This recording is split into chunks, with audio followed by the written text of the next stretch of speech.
Chat, I have done all the hot fixes. I've applied every little thing that we have been recommended. If it is still laggy, fuck you, you can watch the VOD. I don't care. I just want to have fun, and they are preventing me from having fun. I'm hoping and praying. I'm hoping and praying. Are we gonna, like, give it... We should give it, like, a few. We'll give it a few. Yeah. Yeah. Yeah. Chat? Chat, how's it looking? Are we back? Apparently it's looking good so far. Apparently it's so much better. Okay. Alright. Okay. Don't do that. Don't give me hope. Don't do it. Are we gonna be able to read stories? Are we gonna have fun? Should I read the story again? Give it 5 minutes. I don't know if we have. Okay, I haven't seen it buffer on my phone once, and meanwhile on the other 2 streams they were like constantly buffering. I haven't seen it buffer once either. Chat, we're so back! Okay. What are you doing, woman? You woke me up with these notifications. It didn't want me to stream! Matt, we've been having a rough time, Matt. Oh my god. It's been 30 minutes. Okay. I think let's just immediately, like, let's just get into it. Let's just get into it. Someone in chat said, read the pedo story again. Am I reading the story again, or? Let's read the story again. Okay, I'll read the story again. I'll read the story again because people missed it since we had technical difficulties. Oopsies. And the story's absolutely batshit insane. We did it. So, shall I begin? Pickle Pretzel donated and said, we're glad we're normal has a new meaning. Oh my god. Oh, we're Okay, so... Mom, I'm finishing the food I was eating. And then I'm gonna start reading the story again. I love new people coming in, or like people who didn't get to hear the story, hearing that, and being like, what? What do you mean? What? So that's why... Wait. That's why I gotta read it again, because the last stream was so laggy and so many people missed it. Alright. I'm just gonna finish eating. 1 second. And then I'll read the story again. What I'm so sad about, I got so excited, because there were so many people when we first started streaming, and then I'm worried that they all just lost interest, like, nah, this shit's happened 2 times, I'm not going back, fuck that.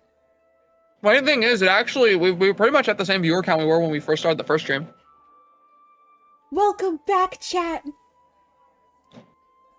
Okay, I'm good.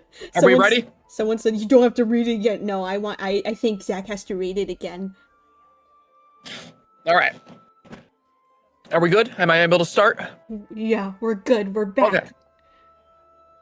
So, for those of you who maybe missed the intro or don't know, TTRPG horror stories are Ash and I are going to be reading basically stories about Dungeons and Dragons players or TTRPG players who had to deal with incredibly toxic or weird players or DMs or whatever, because we play a lot of D&D. We thought it'd be fun. And the first story that I'll be reading on the stream is called D&D Player Demands to Purchase a Child. So we're off to a great start, as you can see. The story goes as follows. Last summer, me and my brother got bored, so we decided to play some D&D. Went to a game store, gathered some folks, got them interested in my brother's campaign idea, and he became our dungeon master. We are still playing this very same campaign, albeit like half the players have been replaced by now. This particular incident happened near the beginning of the campaign.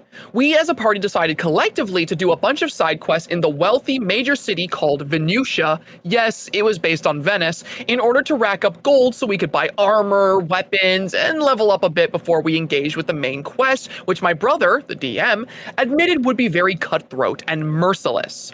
Once we had finished a dungeon crawl through a low-level wyvern's gold trove, we were now rolling in dough and were ready to use it.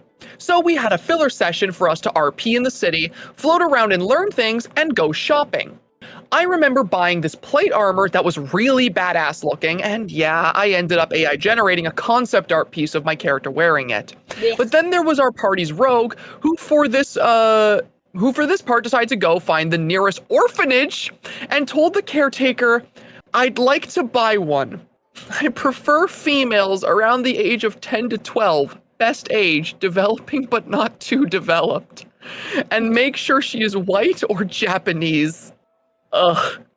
Ugh. My brother just said, "Oh, what?"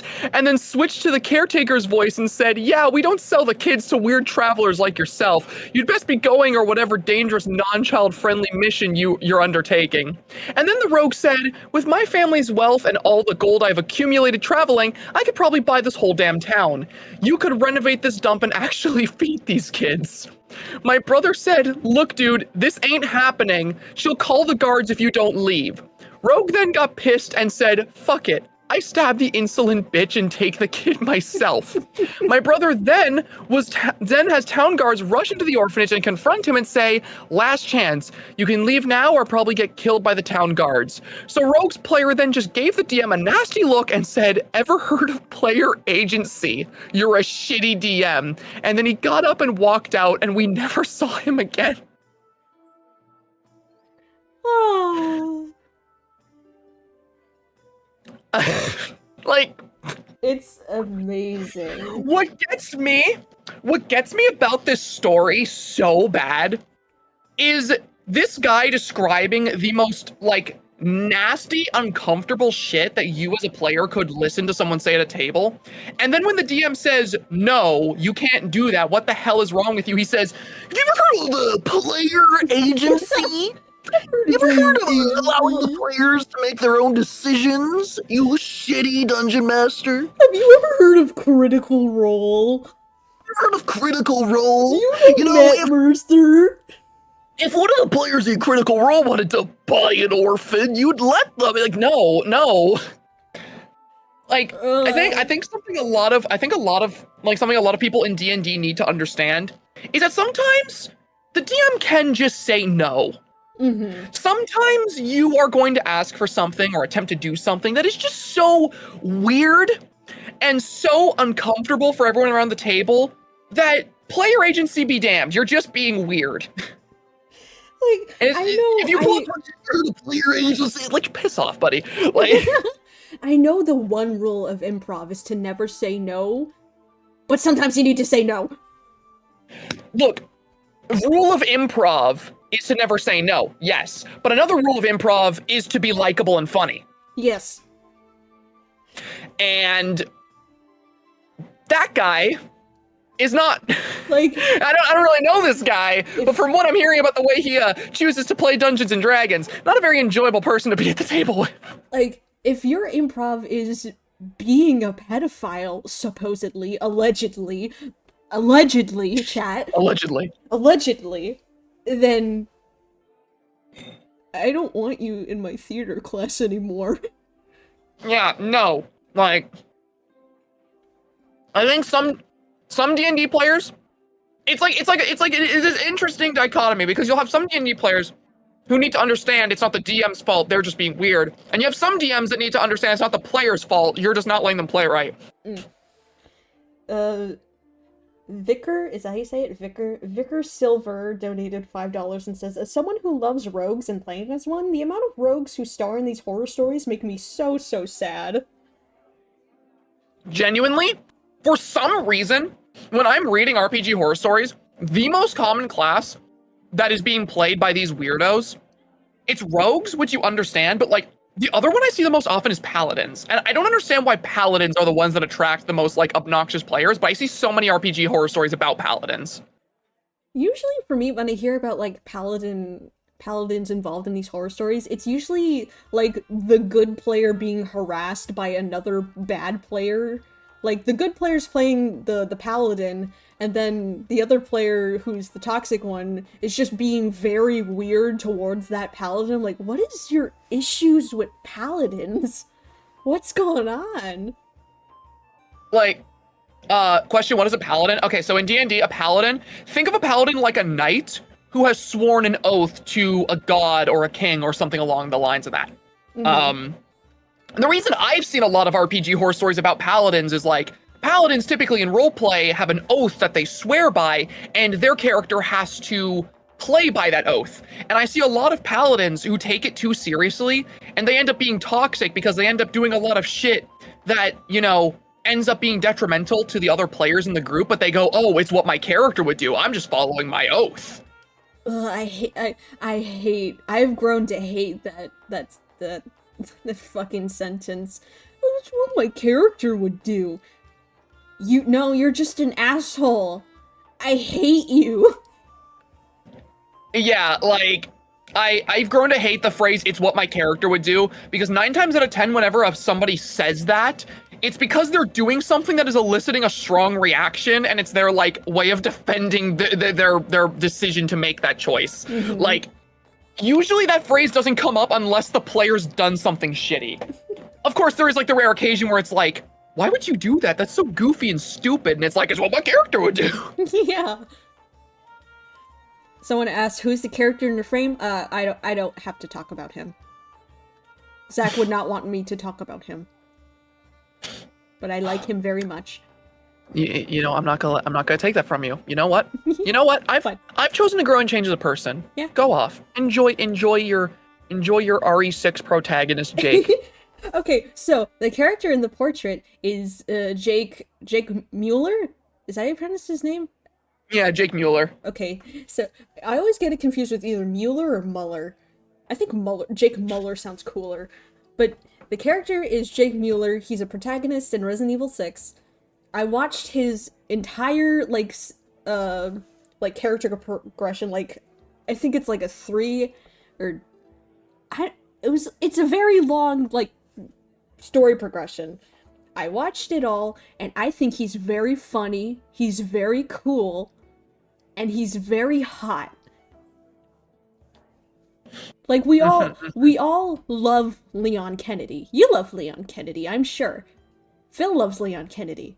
He is equally as funny and charming as Leon, I think. I don't want to pit two amazing men against each other. I think they're both kings. I don't get the hate for Jake Mueller, other than the fact that he's Wesker's son. Spoilers, I guess. But I just think he's very neat, and I like him a lot. It's okay. I understand the liking an underrated RE protagonist. I get it. I'm a Rebecca fan. And the thing is, my brother would play, like, Resident Evil 5 and 6 over and over again, so those are the 2 games that I'm most familiar with, aside from Resident Evil 4. And so, whenever he would play Resident Evil 6, he would play as Jake Mueller,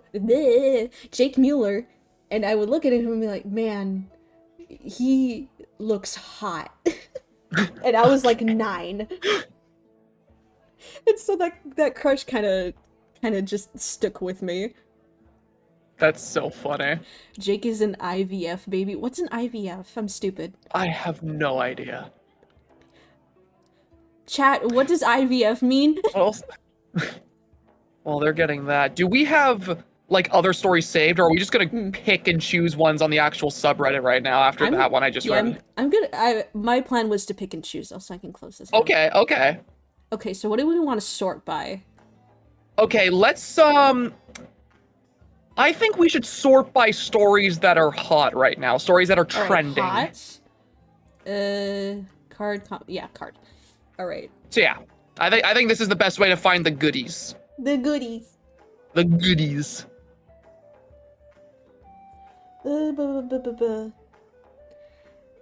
Alright, we're gonna go off of title. Yeah, we go for title and go for length, because we don't want to read one that's like, you know, like too long. Alright, we got, no, you cannot blow a hole in the ship and kill the entire party. We got, Okay. I had stuff to do over a couple of weeks during the interview process of my campaign. This was one person's reaction. Trigger warning, bigotry, transphobia, death threats. That is insane! I think we have. That It's a is short insane! one. Do we wanna? I'm really curious about how this goes so off the rails. Oh, it's really short. It's really short. Okay. Title says it all. I am a trans femme who is getting played for my D&D game. D&D game Vow of the Shattered Heart. God, I hate reading. There's no... I am a trans femme who is getting played for my D&D game. There should be a comma there. Vow of the Shattered Heart. And this took place over me getting quite a bit of people for interviews because I wanted someone good to be... I wanted someone to be a good fit. Maybe I'm just dyslexic. After I did say it would take a while and there's no it there! What the fuck? It would take a while and said, send me DMs of ideas you have for your character. Is it just me or is this just worded very weirdly? I think the phrasing is proper, but the punctuation is missing, so it makes it hard to read. Okay. I got none of that, and he didn't get picked. This was his reaction when he got rejected. Oh, there's an image attached. Okay. Okay, so I want to read the entire thing before we go, like, here. I don't like... And also be careful with that, just to make sure they're not... Don't worry, right now, I'm very afraid of everything being, you know... Why does that say Marvel Rivals? I'm not playing Marvel Rivals.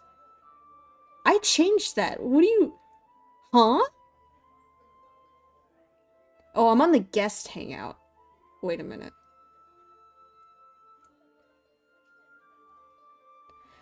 You know what? No, that can stay Marvel Rivals. I don't care.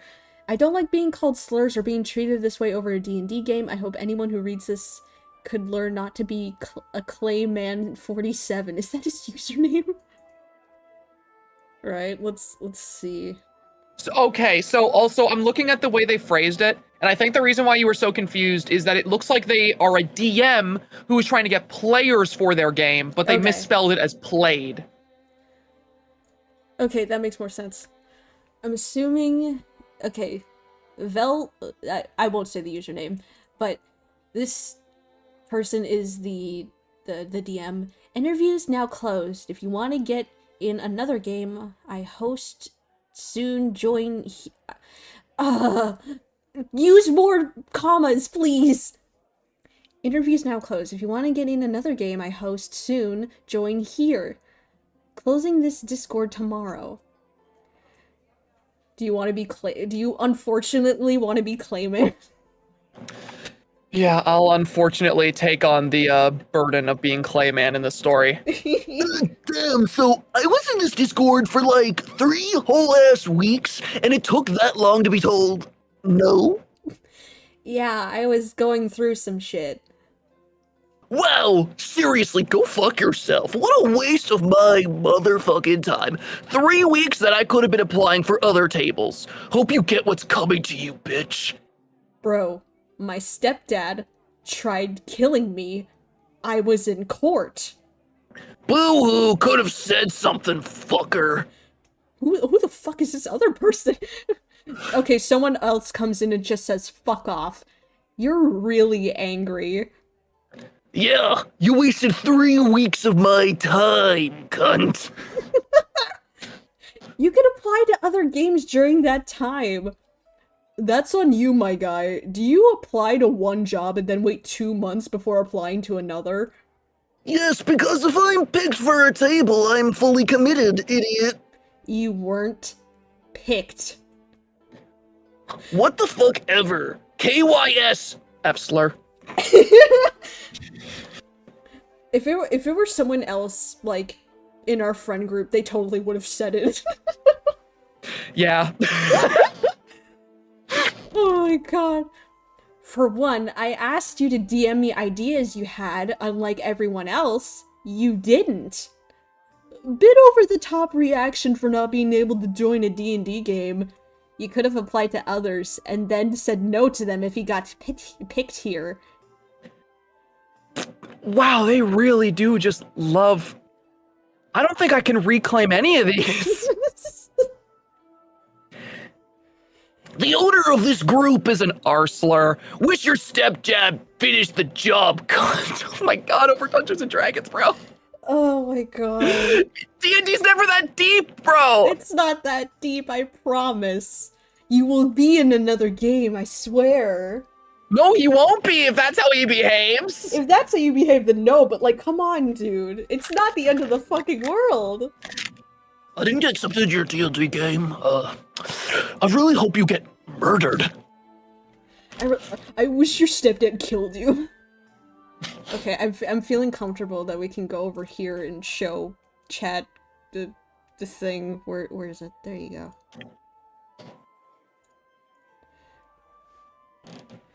Alright. That's terrible, but I did laugh at the final message being dropped as a love and praise channel. It was dropped in the love and praise channel. That's so funny. What gets me is like, okay, if you are so incredibly bigoted that you are willing to throw slurs of that nature towards someone that you know is like transgender, why would you wait so long to play in a game with said person if you have such like hateful and bigoted views towards them to begin with? I don't think it was hatred or like something, a belief or whatever the hell. I think they were just looking for like bad, just horrible things to say just to make the other person upset. So you think they were just mad that they didn't get into the game and that's the only reason they said those things? Yeah, because sometimes that's just like someone will like come across as nice and like they seem like a cool and chill person, and then when you piss them off they just start hurling slurs at you because, you know, it's the most hateful thing that they can come up with and make you upset. I suppose so. I just think people are like that are weird because like you're specifically choosing the slurs that would be most hurtful towards the specific like person you're referring to, which kind of tells me that your respect towards people of that like minority group is completely conditional on something as childish as whether or not you get into a D&D game. I mean, like, me personally, I don't ever have to worry about that because my boyfriend is the DM, forever DM, and I'm always in a game. If you're not picked, then oh well. That's how it is with my groups too. Like I've been the forever DM. I've been the forever DM of my own group forever now, and like the only other group I'm gonna potentially be DMing for is like our group eventually in the future. I'm so excited. I'm so excited. I remember when you brought that up like last Wednesday, everyone was like, Zach. I really badly want to DM our group in our little TTRPG server. I really want to GM Call of Cthulhu. I've been studying the system again ever since that conversation on Wednesday, and like I've been brainstorming a lot about Call of Cthulhu. It's my favorite tabletop system. I really want to GM it.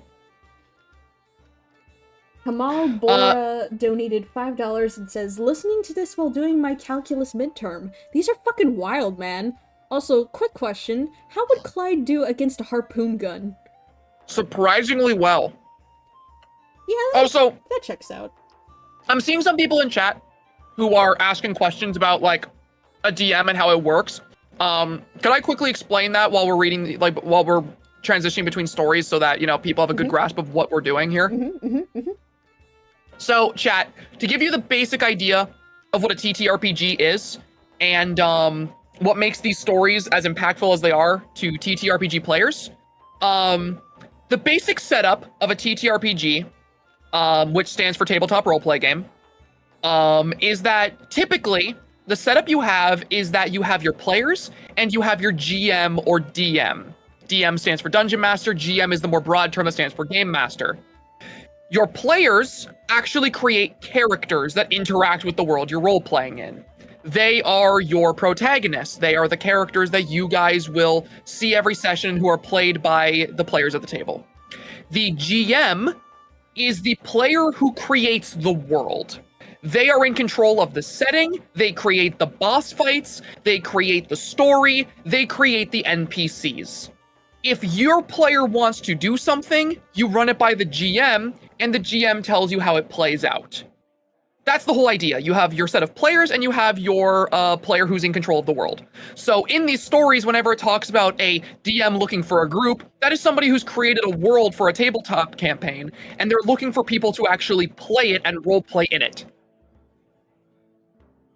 Hope that was a clear and concise explanation of how tabletops work.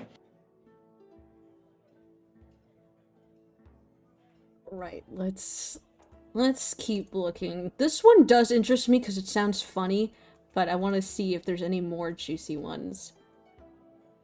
I finally get to be a player, and it's a nightmare, and if I end it, I can't play. Oh no, and it's an extra long one. Okay, yeah, we can't do that. That's too long. What are the worst things you've ever heard? That's a meta discussion. That's not a horror story. Long. 15-minute flashback cutscene for NPC death. Long. Flirt or steal, medium. The reason my sister hasn't played... Oh yeah, I briefed this. Oh, there's an essay warning. I'm scared. Oh lord. I'm Lord. scared. Oh no. Oh lord, that's bad. This was bad. I hate how often that actually gets brought up in friggin' RPG horror stories. Uh... I want to keep scrolling. I want to see if there's anything else. Heroic suicides almost ruins my Dark Sun campaign. What? What does that mean? I don't know, but I'm interested. It's a medium-length story. It's a medium one. Do you want to read this? I could send it to you and you could read it, or can you? Read it Yeah, sure. fine? If you want to send me this one, well, I can also just see it on your screen share. Yeah, I can just read it off the screen share, and you can scroll when I need it. Okay. Okay. Heroic suicides almost ruins my Dark Sun campaign. Enter my Dark Sun campaign for 5th edition. 5th edition is D&D 5th edition, most recent version of the game. The world is being threatened by Yuan-Ti cultists trying to birth an old god from the sun itself. The heroes consist of a barbarian, paladin, warlock, cleric, and sorcerer. Okay, I'm just saying it. Paladin's gonna be the problem. We were talking about this earlier. Paladin's gonna be the problem. I'm calling it. They enter the Obsidian Tower, trying to scale its many floors to reach the top. They have 3 days to stop the cult, but every floor is infested with Yuan-Ti warriors and spellcasters. The spellcasters are gaining their powers from a powerful wizard known as Defiler? Okay. Defiler, who is somehow channeling his own power through the cult.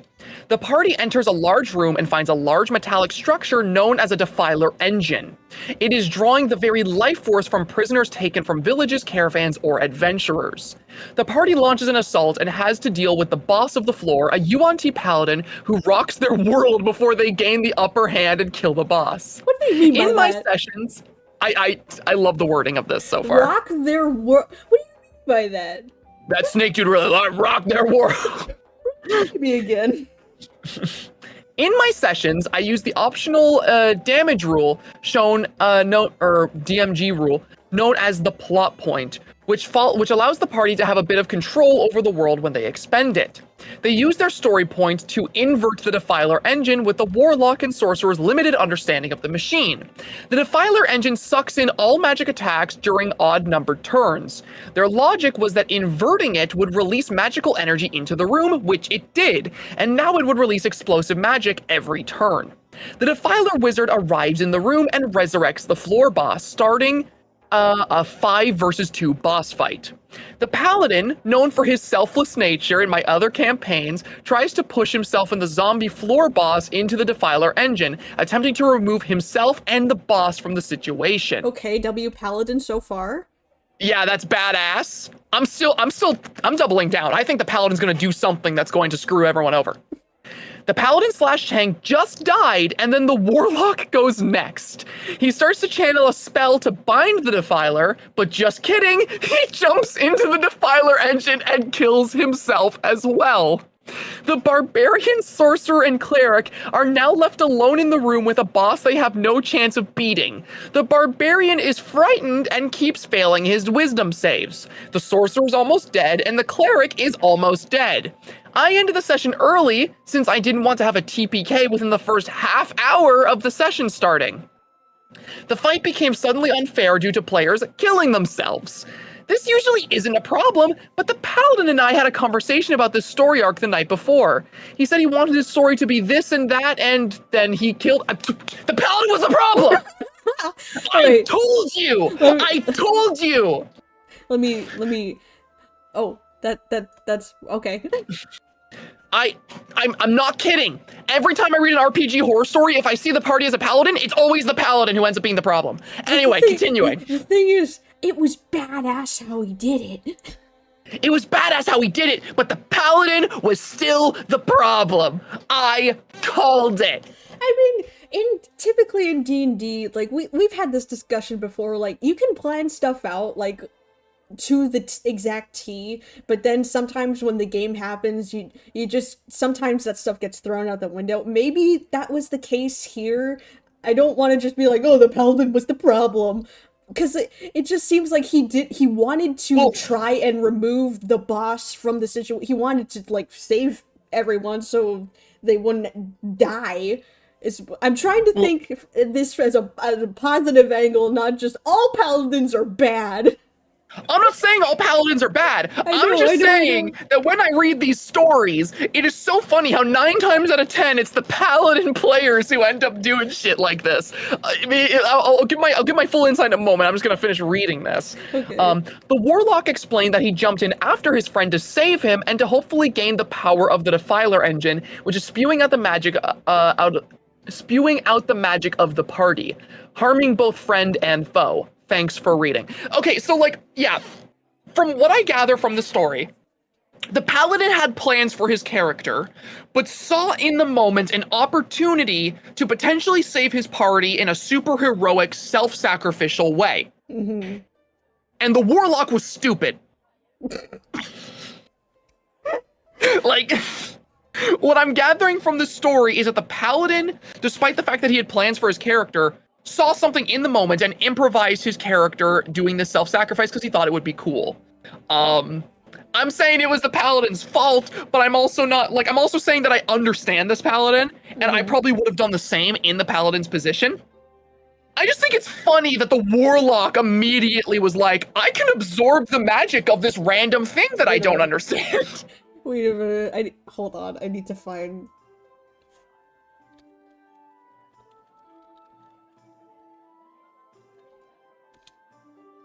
Where is he? It's the... Wait. This guy. That's him. That's the warlock. This is...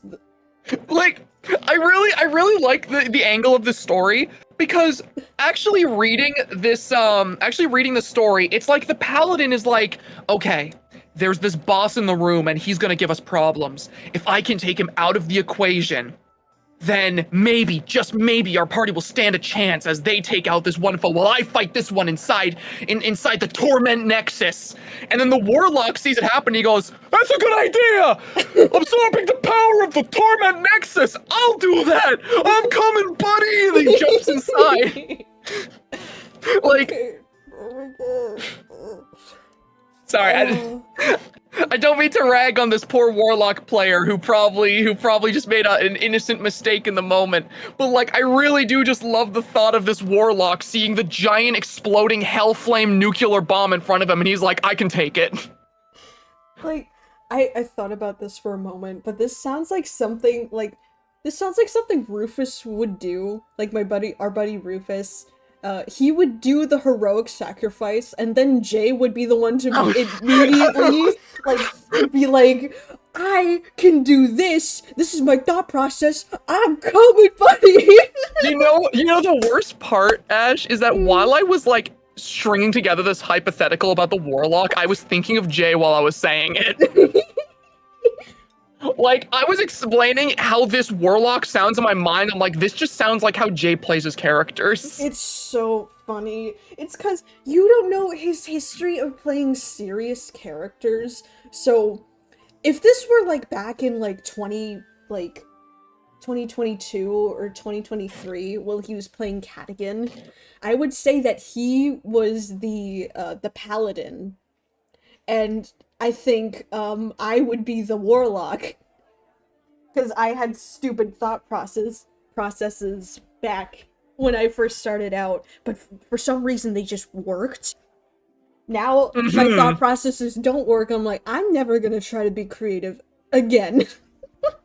See, the funny thing is, like, in recent memory, I've kind of been the same, where, like, a lot of the characters, the two characters I've played with our group, have very much so been, like, more comedic, comic relief type characters. Like, I'm playing a big dumb lizard with you guys right now. Yeah. And I'm also playing a big dumb robot. Yeah, but the big big dumb robot, I can let it slide because he's at least somewhat of a straight man. I'm just a little autistic ADHD creature that you and Jay follow because. But it's funny though, because like the reason I started playing characters that are more goofy in campaigns is because I've tried playing serious characters before, and my brain is just hardwired to make dumb decisions in D&D because I think they would be funny. So I have to play a character that suits them. I once played a campaign where I was playing as a super serious red dragonborn warlock who worshipped a like fiend and who was super evil, but was like, using the party to his own devices, a real lawful evil type. During that campaign, I attempted to climb inside a barrel full of gunpowder, light it on fire with my breath, and then launch myself at a boss on like a catapult. The DM stopped me. You applied cartoon logic. Well, you see, my reasoning was because Dragonborn had recently got out a feature where they were able to become immune to their damage type. So my character could become immune to fire, and if I ignited the gunpowder with my fire breath, I wouldn't be taking the fire damage, but the boss I was being launched at would. The DM stopped me, though, because I didn't take into account that I would still take the damage of being flung out of a catapult. So, I guess the moral of the story is I'm the warlock. Your thought process was sound, though. It was sound. You had the right idea, you just didn't take into account the fall damage. So I didn't take into account external factors. You were right. You can't say that you were wrong because you were right. That's the thing. Another thing that you didn't think about came into play, and you were like, oh. If I got launched out of that catapult, I probably would have killed the boss. I probably would have done it. I'm the warlock in this story. I'm the problem. What this reminds me of, though, was something that happened in our Starborn 2, which was the second campaign after the initial one. And what happened was Janice, the Sephiroth inspired villain, basically took my character's adopted son hostage and wanted to, to take his soul, because Janice didn't have one. He doesn't have one, and thus he can't enter into the Feywild. And the lore is that people who don't have souls can't enter into the Feywild. And so he wanted to take Jace's soul, which is my character's adoptive son. It's spoilers, Janice and Jace are the same person, just from alternate universes. So, before my Jace character Cadigan died, that was my character's husband, and before he died, he gave her, a cloud rune. He was a rune knight, so what the cloud rune does is that when you see, like, when your character sees someone else about to be attacked or take damage, you can switch places with them, essentially, by using the cloud rune. So, what I did, knowing full well that my character was going to die, I had her swap places with her son. And I was in tears as this was happening because I loved my character. Some of you chat may know who she is. It's my purple tiefling, Ivari. She has like long hair with like a side cut. And Matt asked me, "Are you sure you want to do this? She's going to die." I'm like, "Yeah, I'm sure." And then Jay comes in and be like, "I'm gonna use Misty Step to save her." And I was like, "Oh?" And it worked. It worked. No one died. Nobody died that day. Huh. It shouldn't have worked. My character should have died that day. But thanks to Jay's quick thinking, I didn't die, his character didn't die, my NPC's son didn't die. We were all okay. So long story short, None Jay's of us the paladin, I'm the warlock in the story. Well, Also, I think you should take more pride in that Phil is the bigger warlock than you are. Oh my god, playing D&D with Phil is actually like gambling with our lives every day. No, because remember he wanted Scrap to go into that cannon and shoot himself out of it? Yeah, Phil in his like first proper D&D fight tried climbing in a cannon and shooting himself out, knowing full well it would probably kill him. Well, he didn't know that. It's just Matt had to stop him and be like, "No, you are going to turn into paste. No, you are going to you die." don't understand. Phil was told that the cannon would kill him, and for the rest of the fight, he was still going, "Man, I want to get in that cannon." Because it would be funny. Now, Phil's the warlock. Mm-hmm. Anyway, should we read the next story? Go to the next story. Am I the asshole for building a control mage? What does that mean? I don't know, but it's a long story. It's a long story. I don't have time for long stories. Need help and advice. I'm not a therapist. A confusing situation. I'm not a therapist. Weird old man just wants to play out. We gotta read this one. This one sounds ridiculous. Okay. I'll read this one since you read the last one. Okay. Something that stuck with me once was an old friend telling me that, in her estimation, a lot of people who roleplay who are otherwise lonely are either looking for an outlet to be a jackass or want to play house and just roleplay having a happy home life, free of danger and harm. There's nothing wrong with that if everyone is on board for it, but it can be very difficult to introduce conflict into a story if they have to be dragged kicking and screaming to participate in it. This brings us to the DC RPG group that I am in, that I've mentioned in past stories. This is a constant contributor. Horror story. We're superheroes, ma'am, and the coolest OC ever. Do not steal. Alright, let's see. This concerns a player's... I think that's a typo. This concerns a player that frankly got to stay in the group for way too long, but thankfully eventually was ran off. He'd been playing Phantom Stranger, but had no real understanding of the character and never used him for anything. I think the only reason he lasted as long as he did is that Stranger is inherently a mysterious guy who often just kind of shows up to observe events. So it took a bit for his indifference to... I think it's the have is supposed to... To cause or have any meaningful plot progression. Yeah. So it took a bit for his indifference to have any meaningful plot progression to get noticed.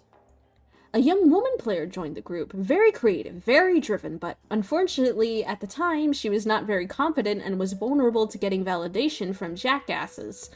She rolled up a character who was living on the fringes of society as, I want to say, a jewelry thief, but the intention was to eventually get the ball rolling on her. The guy swoops in, giving her the promise of a partner for scenes, but literally within this first scene, he pretty much just dumps her off into an apartment somewhere to be his live-in partner, and has no interest in doing anything with her but playing domestic scenes. Even with her initial doormat tendency, she quickly got exhausted of this, throwing out the arrangement and retconning it out of her OC's story entirely. She was willing to tolerate a lot at the time, but not that profound level of boredom. Good on you, Queen. Love you for that. Yeah, we love some self-respect in this household. This guy eventually hardly ever used Phantom Stranger, instead favoring an OC that was an oversized Black Panther that could teleport, turn invisible, and chase through matter. And phase through matter, oopsies. And he'd often invite himself into scenes as an unwanted observer that had to be asked to stop disturbing the flow. Looking back, he was blatantly cribbing from Displacer Beasts, what is that? Zach, what's that word? Corals? Corals or both? Surals. In any case, it was no more welcome than a yowling cat in heat and on a work night. Okay, so Rufus's cat Maggie. We love Maggie, she's great, but she's very loud. When you have players that bite off more than they can chew, whose ambitions outplace their capabilities, as writers or on their stat sheet, it could arguably be worse. They might just want to stay at home and eat chips. Yeah, that does sound very boring. Yeah, like, this dude just sounds weird. Like, why did bro just want to do domestic life roleplay? Like, are you that lonely? Is it that bad? Like, that's so strange to me. Like, bro, you alright? Like, did Karen take the kids? Are you okay? Wanna talk about it, bro? Like, preferably not at the table. Yeah. Oh my god. Apparently they mentioned this guy in another horror story in the previous post. Jesus Christ. It's also very alarming for him to, like, immediately jump to, have, like, connected lore with a female, like, role player, and then immediately being like, so your character stays at home, and, you stay at home. That's it. And that's all you do. Like, that's weird. That's really weird. It's very weird.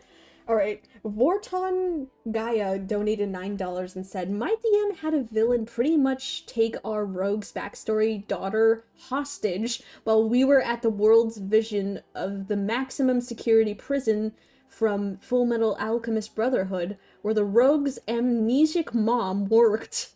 What? That's crazy. That's insane. That's an insane thing to just, throw at me. Stop asking me questions. Alright, no, that's a long one, but this title does interest me. Player kept lashing out at the group until he left. Okay. You get a lot of people like that. You get a lot of people that are, like, really hostile for no reason and end up lashing out. I have my own RPG horror story that's actually related to that. I can save it if you want to. I think we could save our own personal horror stories for the end of stream if you have any. Since I really kept in my group, like, for the majority of my 5 years of playing, I don't really have any, like, horror stories, considering, like, our group is very, very normal. I have one that I'd like to tell at the end of stream, because it's probably one of the most entertaining D&D stories I have about, like, a friggin' horror story. Valchristi Snicket's A Series of Unfortunate Dice Rolls. Light-hearted. Oh, this sounds like a more of a fun RPG horror story instead of it being about like some toxic player. I'm here for the gross, the bad, and the horrible. I'm here for the juicy gossip. I'm here for the content. We're not gonna get this lighthearted shit out of Get here. this fun, lighthearted shit off of my screen. I want to hear about the creeps so I can make fun of them. This one sounds interesting. Longtime player and friend is ruining my first campaign. That does sound interesting. And it's short. Let's see. Also, right after this one, the one underneath it is also crazy, the title. Oh, I didn't get to read it, but I'll see you once we finish reading this. Do you want to read this one? I'll take this one. Okay. Longtime player and friend is ruining my first campaign. This longtime friend of mine, let's call him A, has been playing with me and a few other people in this long-running campaign for a while. However, recently, a group member left due to some unrelated drama and things shuffled around, and I was going to DM. I'd had this campaign idea for a good long while and had written out a lot of lore and planned out the campaign and everything, and I was really excited for it. I'd also been asking everyone around everyone about their characters, so I could add in some plot hooks relating to all their backstories and stuff. I had been very open and cooperative, but kept making jokes about banging this one specific ruling family in my world. I thought nothing of it at first, but in the first session, he's tried to kill the first quest-giving NPC on site, keeps rolling to seduce the Huz when they're in an empty wilderness devoid of people, and it's just constantly interrupting everything I do. What do I do? So, this one, I think, like, this one doesn't sound like it's too extreme. It just kind of sounds like a player who hasn't had boundaries properly communicated yet in the actual context of playing the game. Because, like, I think one thing a lot of people need to learn when it comes to starting up a D&D campaign, session 0 is actually important. So if you've played with a group for long enough, you don't need a session 0. And for those of you in chat who don't know what a session 0 is, basically a session 0 is a session where you and the players of a campaign basically meet up and communicate what the expectations of the campaign are, what the boundaries of the players are, what the boundaries of the DM are, what kind of game you're going to be playing, the tone, that sort of thing. And this to me feels like this was a brand new DM who hasn't properly established that, and players who might be a bit too comfortable. And this friend just decided to do whatever the hell they wanted. And clearly it has been messing with the flow. So, like, this one, like, the stuff this player's doing is pretty shitty. But, like, I think that this could easily be circumvented just by talking and telling him to cut it out. It's not like this is so egregious that, like, this player needs to go. Yeah, this just sounds like something that could be, like, mediated or, like, you know, talked over in private. Just be like, hey, this is kind of ruining the flow. It'd be great if you could, like, either tone it down a bit, and, like, here's the boundaries. Like, it just this is not a horrible thing. It just, you need to, like, they need to be pulled aside. Yeah. This isn't that bad. Yeah. Man, I was excited. The title was good. Okay, now read the second one, though. That's the one I want to go to next. Alright. How I got kicked out of my first D&D group for refusing to date the DM. Yippee! I'm assuming you're female. Yeah, 16 female. Yeah, there it is! D&D players. Here, well, we're getting started on this story. Do you mind if I just quickly bring up my dishes before we start? Oh, don't worry. I need to use the bathroom anyway. We'll be right back, chat. We'll be right back, chat. We'll be right back. Give us a minute.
Oh, hello. Welcome back. I'm back.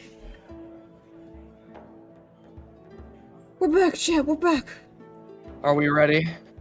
Yeah. Alright. Okay. How I got kicked out of my first D&D group for refusing to date the DM. So, at the time this story took place, I was in high school. I, 16 female, was approaching a guy... was approached by a guy, 18 male. Oh, boy. 18 male. Asking if I wanted to join his D&D group, after he overheard me talking to my friend about D&D. I went to a small school, so I knew most people. He seemed pretty harmless. That's how they always seemed. It was a group of 6, including me and the DM. They were all 17 or 18, and I was the only girl in the group. We're off to a great start. We played at the DM's house, and I didn't see any crazy red flags initially. After a few games together, things got weird. The party were interrogating a woman. I can't remember exactly why, but it was something related to a smuggling ring, and everyone was insisting that my character be the one to do the interrogation because I was the only girl. And would it have been weird for them to do it? Well, I'm glad you're socially aware about that. When I tried persuading the NPC to give up information we needed, she refused, and the DM told me that she wouldn't give up any information unless we tortured her. What? Okay. I told him that I really didn't want to do that, and he said I was being a bad player for disrespecting him as the DM. Oh, God. Oh, these kinds of DMs. Everyone kept pushing me, and I ended up excusing myself from the table, and the DM eventually moved on and let someone else do the rest of the interrogation. That was the first major red flag that I wouldn't enjoy playing at the table, but I really wanted to play a game. Then find other people! They aren't the only D&D group. You can find somebody else, I promise. Like, that's what gets me about a lot of these stories. A lot of these people will tell these stories and it's like, it was my first D&D campaign and I didn't want to get kicked out of the group because I didn't have anyone else to play with. If you really want to play D&D, you will find people. You can find people. There are websites, there are outlets, there are places you can go to find groups to play with. Mm-hmm. You are not forced to play with people who make you uncomfortable as if it's your only option. There are places you can go to play Dungeons and Dragons. I promise, there are other people. There are lots You have of other people. options. There are options, I promise. I promise. Okay.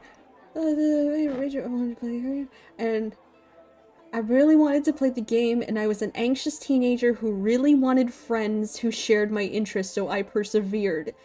Oh my goodness. No.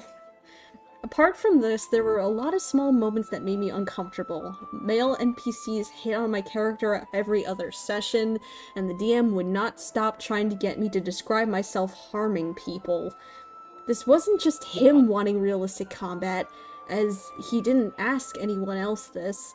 At this point, I'm convinced it was some sort of kink/fetish. I told him multiple times that I was uncomfortable with that level of graphic violence. He'd back off after a while, then do the exact same thing again next session. The DM's mom started inviting me to stay for dinner after games, which I thought was very kind of her. My home life wasn't great, so it was nice to have an adult who was nice to me. Turns out she was only nice to me because she thought I was dating her son. After a few months of weekly games, the DM asked me to stay behind after our game and asked me on a date. I was completely stunned. I was very open about being a lesbian. Oh my god, they're gay! They're gay! They're gay! And I had Did it get worse? And I had no idea why he thought I'd even be remotely interested in him. I told him that I didn't like him like that and tried to leave. When he told me that if I didn't agree to go on a date with him, he'd kick me out of the group. I asked him, did you only invite me to this group to hit on me? And this man literally said, yeah, why else would I invite a girl?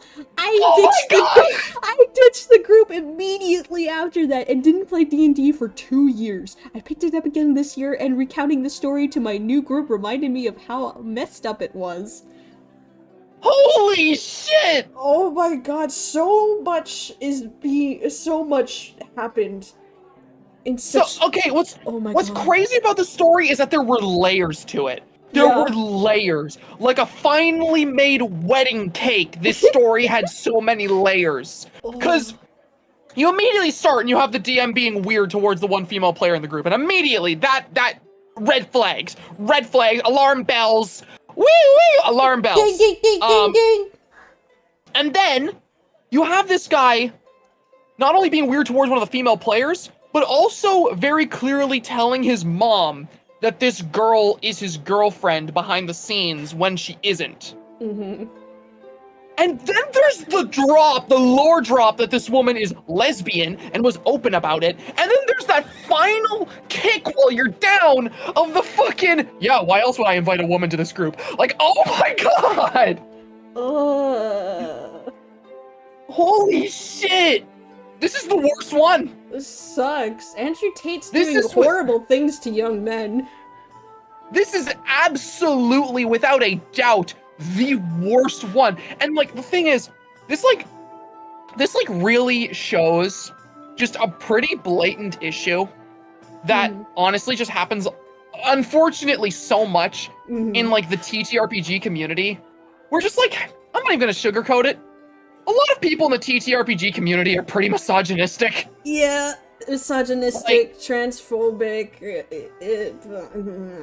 It's a lot of like it's just a lot of these guys who are just like really, really bad for that stuff, and they use D&D as like some weird outlet for it, and they just don't know how to behave. I remember there was one time that, like, you know, I went to my sister and I were going to buy like dice for our D&D campaign that I run and she's a player in, and like we went to this game shop and I bought a set of dice, and the guy's like, oh yeah, very nice set of dice. She goes to buy a set of dice and it's, oh, are you playing for the first time?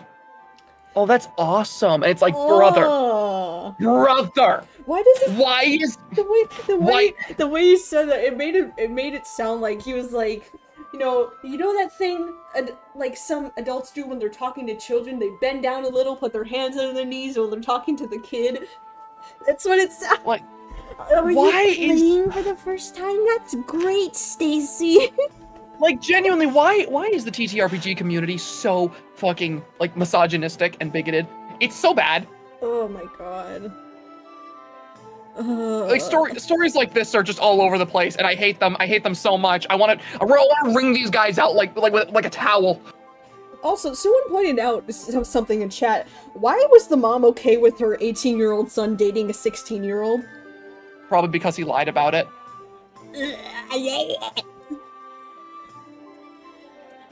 Okay, what's this one? Extra long? No, but what's...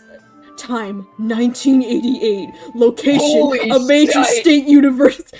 Oh my god, no, it's extra You know the long. story's about to be a big one whenever you get the actual, like, dates and time. It's like that meme. It's like that meme where the guy goes, hey babe, let's roleplay, and he's like, alright, the years, this is 1888, the Black Plague is just taking over London.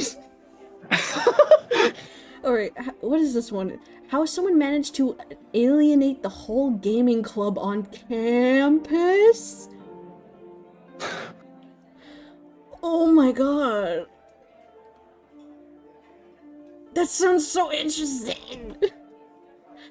Stormbrick Isle, up in smoke. Oh my god, you named this like an actual story. What gets me is the one beneath it. DM asked what my character's schlong was.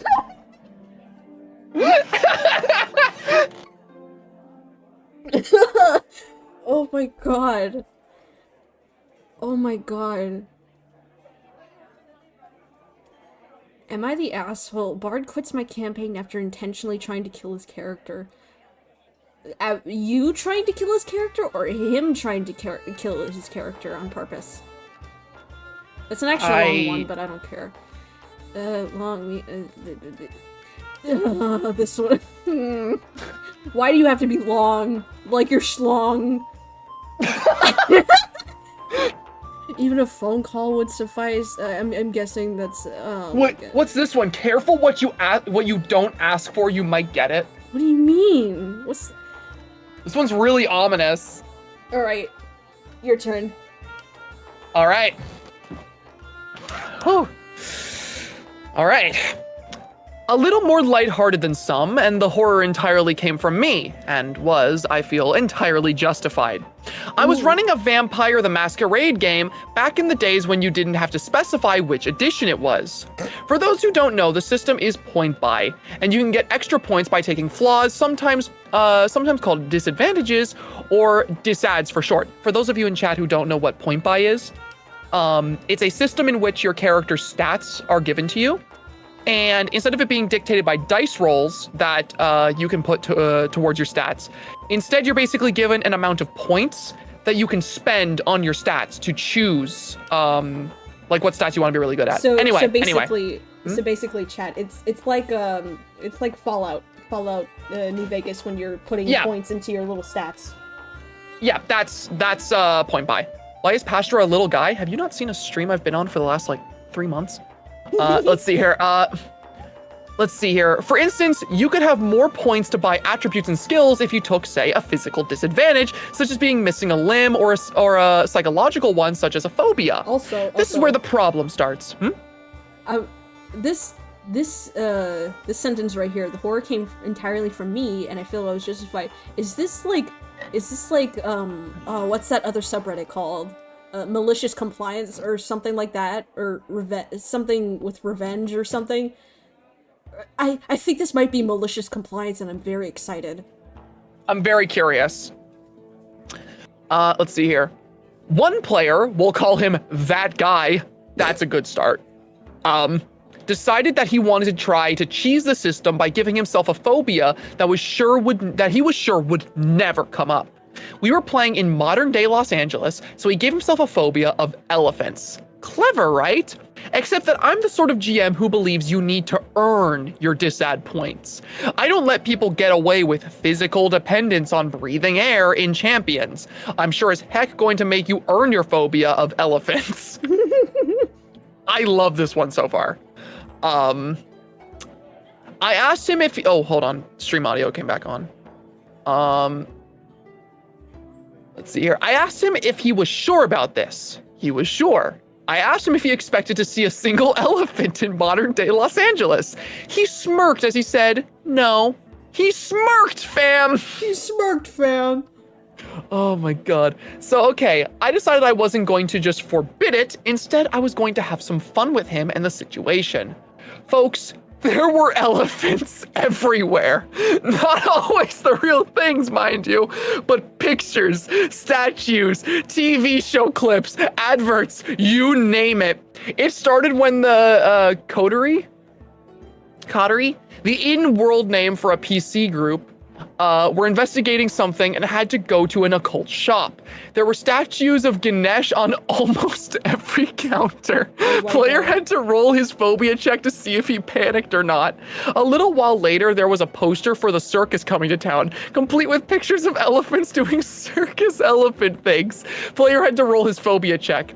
Back in their lair, one of the NPCs had a nature documentary on. Player had to roll his phobia check. A chase led them to the LA Zoo. Player had to roll his phobia check. Oh About 5 sessions in, that guy asked me if he could use his accumulated XP to buy off his phobia on the grounds that his level of exposure therapy would surely have cured him by now.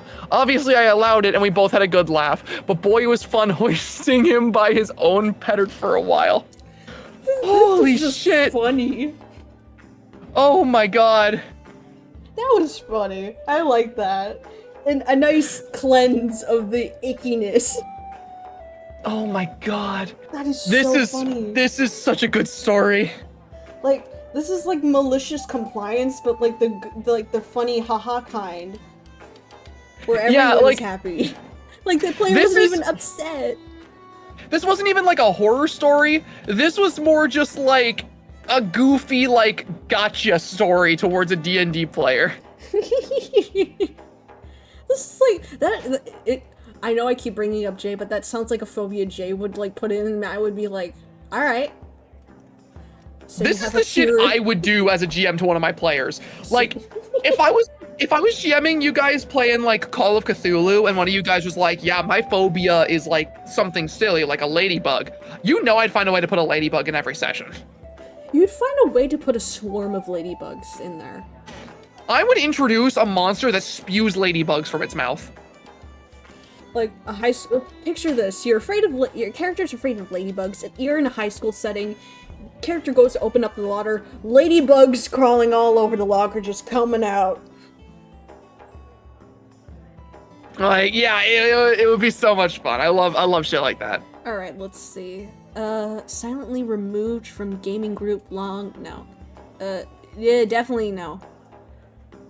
Extra long? Extra long. No. Extra long. Extra long. Light-hearted, long. Medium.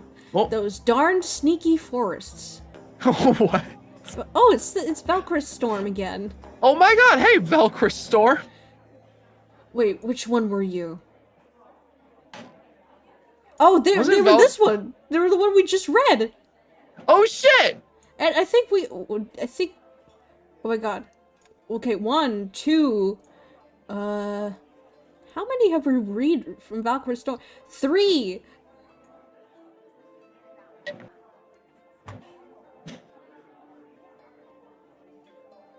One, two, three. Okay, we have 3. But we see a lot of Valkyrie Storm on here. Darn sneaky forests. Extra long, no. Ethics for thee, but not for me. Okay. I'm curious. I'm curious too. In my first ever D&D campaign, I had made a tiefling paladin. Ah! The paladins continue! Paladins!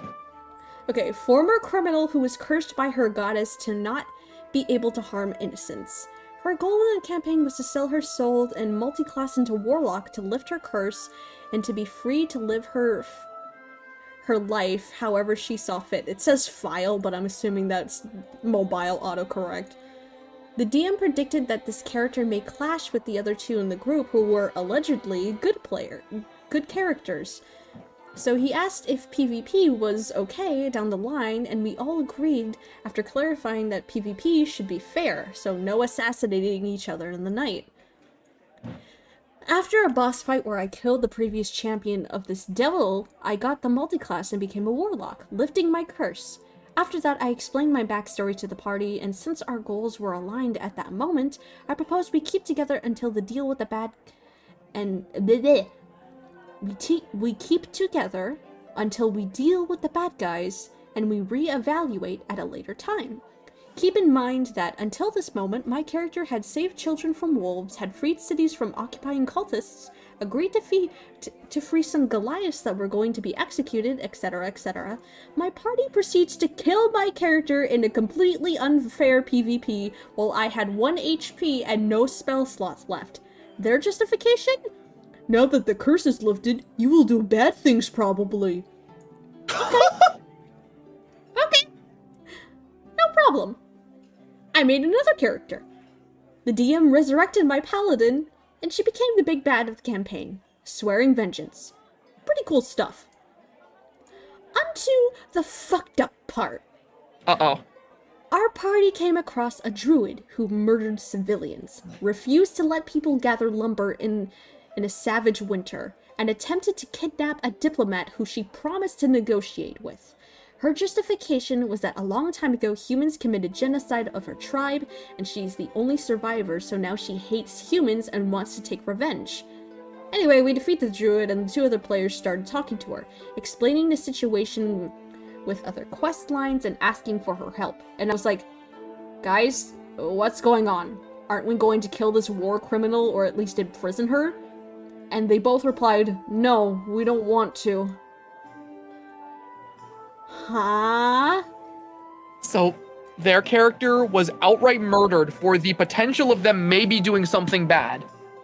And this evil druid, who was actually just being super sinister and evil, was given the pass. Also, why is chat saying E? Where did E go? E? Did I say E? Where did I say E? Okay. My character was murdered by them because she would have done bad things now, and she was free of the curse probably, maybe. Yet the eco-terrorist war criminal was allowed to live and join the party as a DMPC? When I asked this question, the reply was, I am not an actor. I don't think about morality. I just make my character do whatever I want.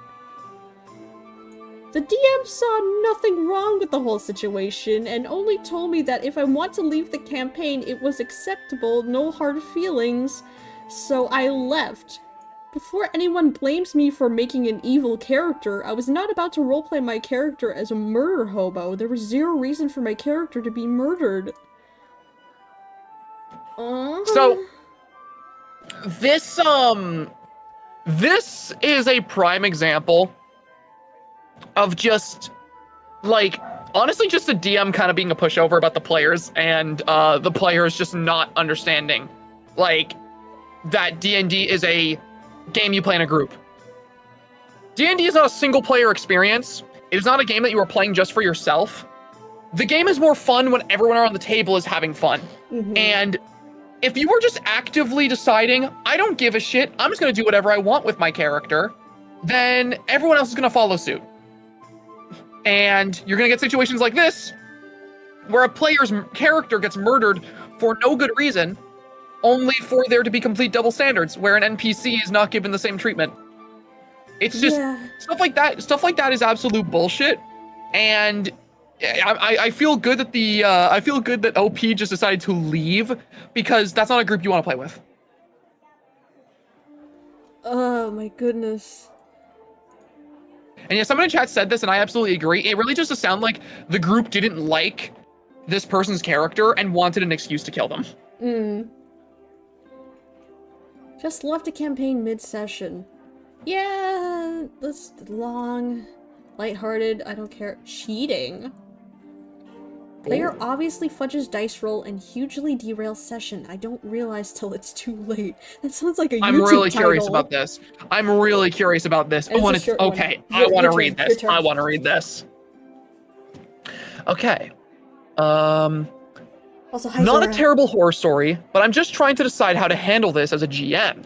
Apologies for any grammar or spelling errors. English isn't my first language. We play online via Discord and can't see each other's roles. I know, but up until now, everyone has been trustworthy. There have been some curiously high rolls in the past from this player, but nothing egregious. I should also point out that they're usually a good player outside the dice fudging.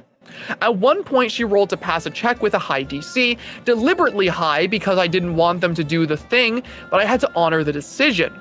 She took a while, math isn't their strong suit, nor mine, unaided, and eventually said it had hit exactly the DC. I have two other players doing their own things at this point, so I just sighed and described the carnage that ensued, rather than what I'd initially planned for the session. After the session, I was listening back to the recording for notes when it hit me. There's no way, unaided, they could have hit that DC. This hadn't been my original intent. Honestly, I thought their modifier was high enough to scrape it. I thought, okay, it's a mistake of adding up. But even if they'd gotten a natural 20, it'd have been one off of the DC. And of course, if it had been a nat 20, they'd have mentioned it. I feel I've got to bring it up because it's either demanding everyone roll on an online dice roller, which will get complaints because of RNGesus, or I make her show rolls every time something seems suspiciously high. I don't want to be having to watch my player's sheets like a hawk and not trying to make anyone feel uncomfortable, but I'm also sure I'm not the only one who noticed. I spoke to one of the players and they said to just let it slide, but what would you suggest? Okay, here's my thing about this. And maybe other people who play D&D in chat won't agree with me on this. If what the player is trying to do is so, like, crippling to your campaign plot that if they were to succeed, the entire thing would get hugely derailed, just say no. Just say no.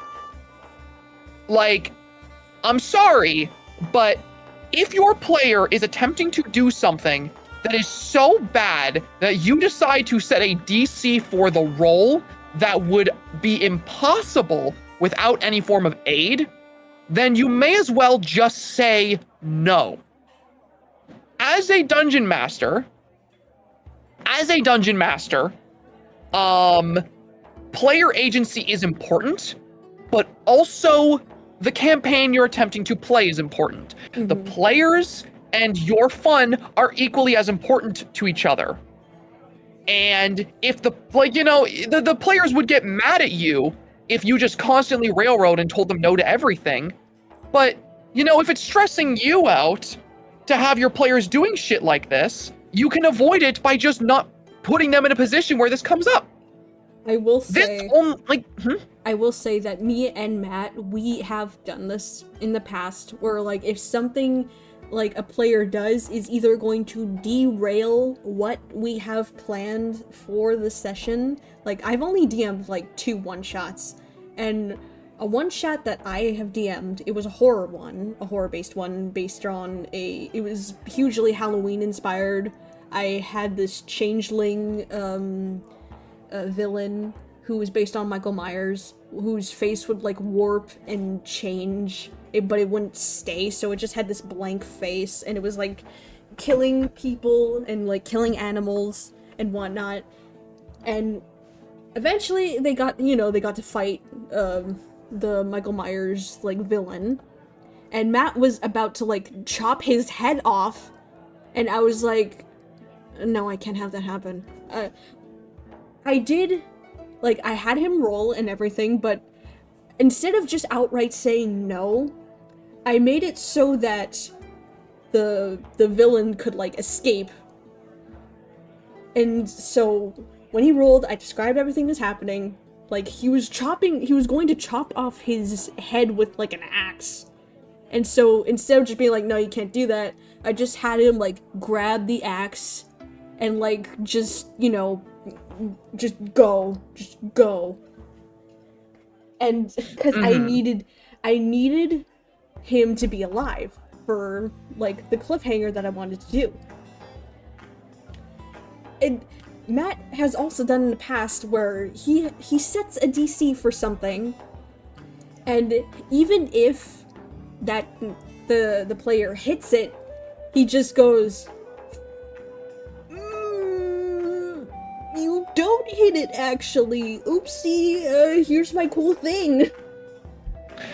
Yeah, I just think sometimes, this might be blasphemy for me to say. I think sometimes fudging rolls is okay. Yeah, no, obviously. If it's going to make for something cool, fudge it. I don't care. I think my thought process as a DM, because I think this applies way more to DM than players. But my thought process, if you are in a moment as a dungeon master and something is about to happen, and you think it would make for a better experience for everyone at the table for it to go a certain way, you're the only one who knows you're fudging it. You are the only one who knows that you are doing something like that to improve the experience of the other players. Mm-hmm. Sometimes something's just too cool to not want to do. I've done it. I have DM'd campaigns before where I have thought to myself, man, if my players were able to do this, it would be awesome. Man, if my boss was able to do something here, it would be so awesome. And, sometimes fudging rolls can make stuff cooler. Mm-hmm. And sometimes saying no to your players is just the best thing you can do. Pickle Pretzel says rule of cool factor. Yes. Our entire group operates off of rule of cool. I just think it's more fun that way. When you play it strictly by the rules all the time, sometimes you lose out on really cool opportunities. Mm-hmm. Forgive me if I'm taking this the wrong way, but doesn't that just excuse cheating as okay if it's the DM doing it? No. look, I'm just saying, if, you know, there's a situation where one of my players just tried doing something really cool, and normally, like, my boss would have succeeded with a roll they made against it, but I think it would be cooler if the boss failed. I'm gonna be real. Would you, as the player, give a single fuck that I technically cheated to make that happen? Or would you be hyped about the fact that you did the cool thing to the boss? Also, Bat says in response to my little story, he said, I wanted that demon dead. I wasn't gonna let that beast just walk off. I'm the smart guy in the horror movie. I do agree, but I still think the randomness of the... Obviously, the randomness is inherent to the experience, but I'm just saying... Sometimes, fudging a roll is okay. Sometimes it's okay. We're playing a tabletop game. It's not like your competitive experience is being ruined. This isn't comp. You're not Grandmaster.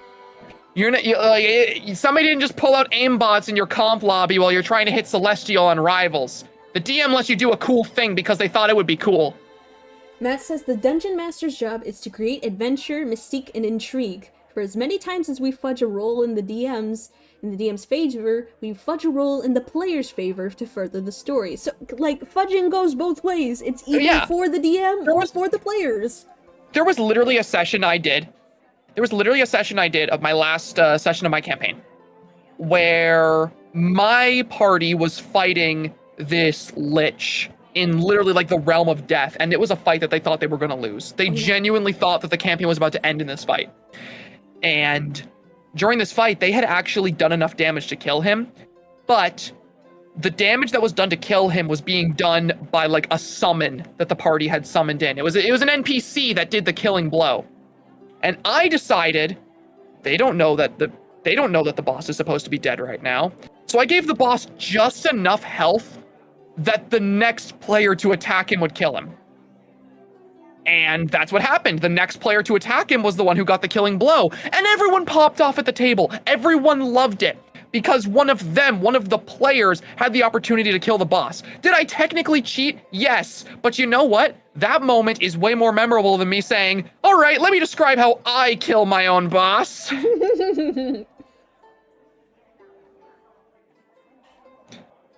Long side tangent aside. Long story short, sometimes saying no to your players is okay, and sometimes it's okay to fudge rolls if it means creating a better experience for everyone at the table. Thank you for listening to my TED Talk. I've been playing D&D for nearly a decade. Alright. Hired a paid DM. DM had someone else run the game. What? Wait a minute. And then we have tell anyone about this and I'll cancel you. But it's it's a long... Wait, I want to see how long this one is. Oh, it's not that long. What do you mean? That's not that long at all. This sounds like a threat. Like, if you tell anyone about this story, I will cancel you. Alright, did you read the other one? Or was that me? I did read the other one. Alright. Let me read this one. Hey there, everyone. This happened about a year ago. So, I run ttrpgs to streamers and whatnot. No, there's no VOD of this one since I thought it was too insane and I'm still in touch with some of the people involved, except with the two in question. So, I took a bunch of VTubers and tried to run them a VTM, Vampire the Masquerade. But the thing went sideways, they were all drinking, and the game became a shit show since most of them got very hammered. This is why we have a rule we implemented a rule at our table, because some of us are like adults and we drink and we smoke weed. It's just no taking substances while playing. And if you do, then get the fuck out. Later, I asked a few if they'd be down to try some Delta Green, running the scenario, Convergence. Meet the cast: Jenny, voice actress friend of mine, Shane, Vicky, the girlfriend, Rhonda, the troublemaker, and Paul, another friendo of mine.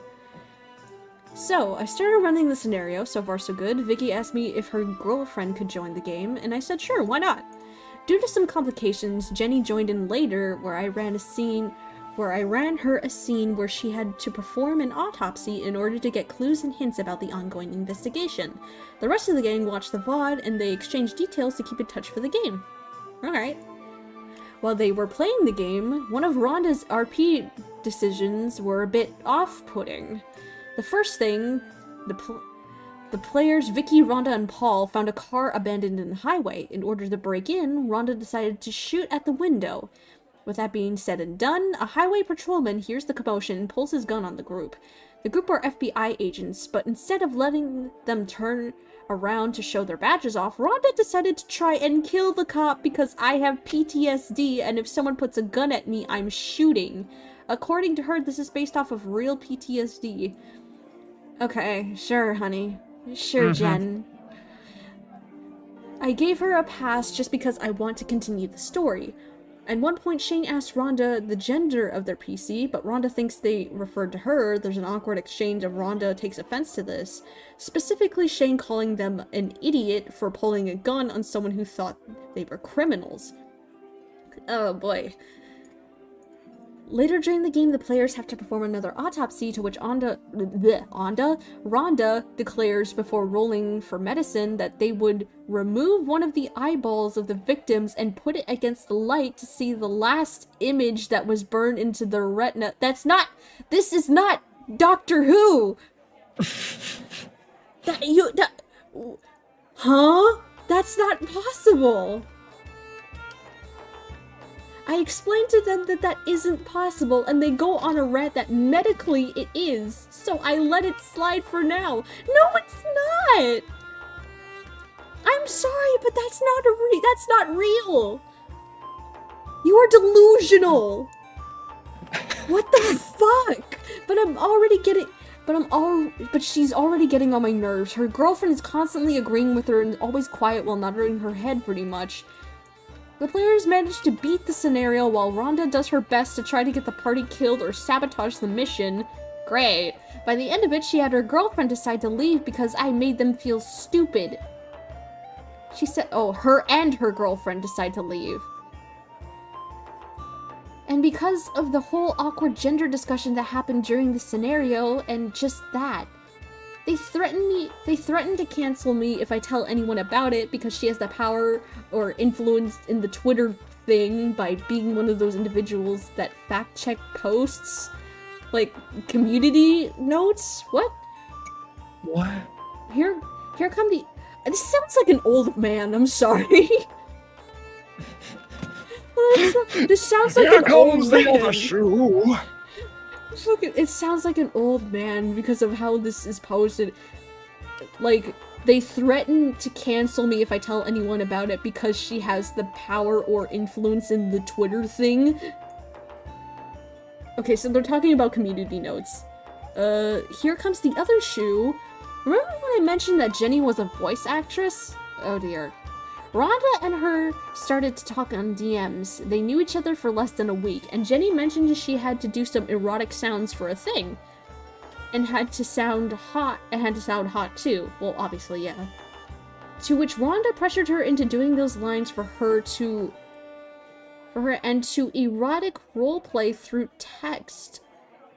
Oh, you're harassing voice actors. My friend was okay-ish, but she always mentioned that I don't know how my boyfriend would feel about it, and that made her uncomfortable since she had a boyfriend, but Rhonda relented. She's harassing this voice actress who has a boyfriend! Holy shit! And emphasis on the boyfriend, too! But Rhonda relented. She even got to hear a message Jenny was practicing to get to the right voice for a scene she was being casted for. And Rhonda, out of the blue, mentioned how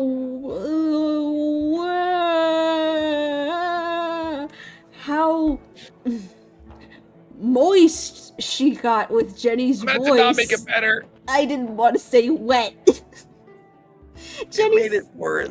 I'm sorry.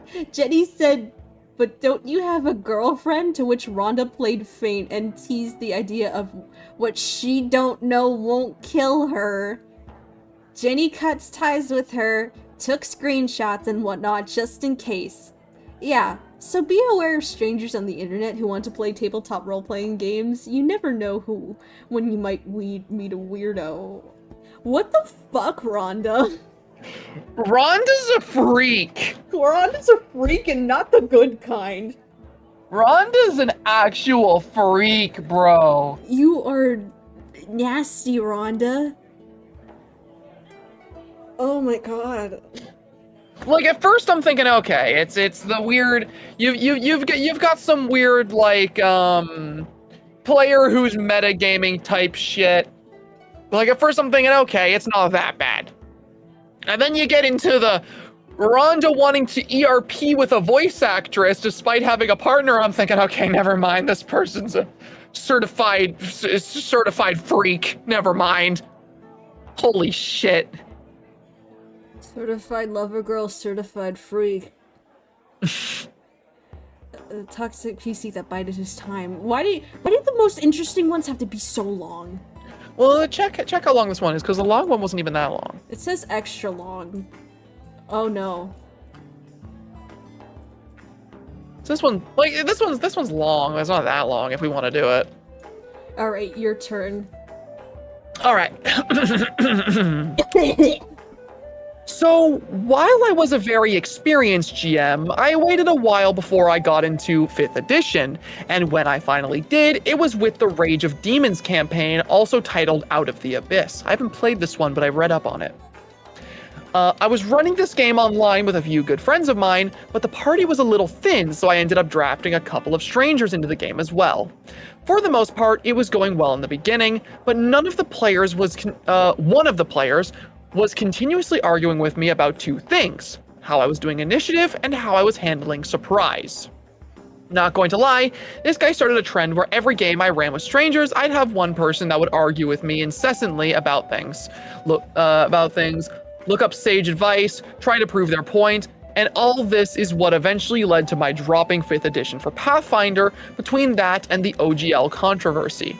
Pathfinder's tighter rule system and less ability to argue ended up causing me to switch. So this guy was the first step in that path. He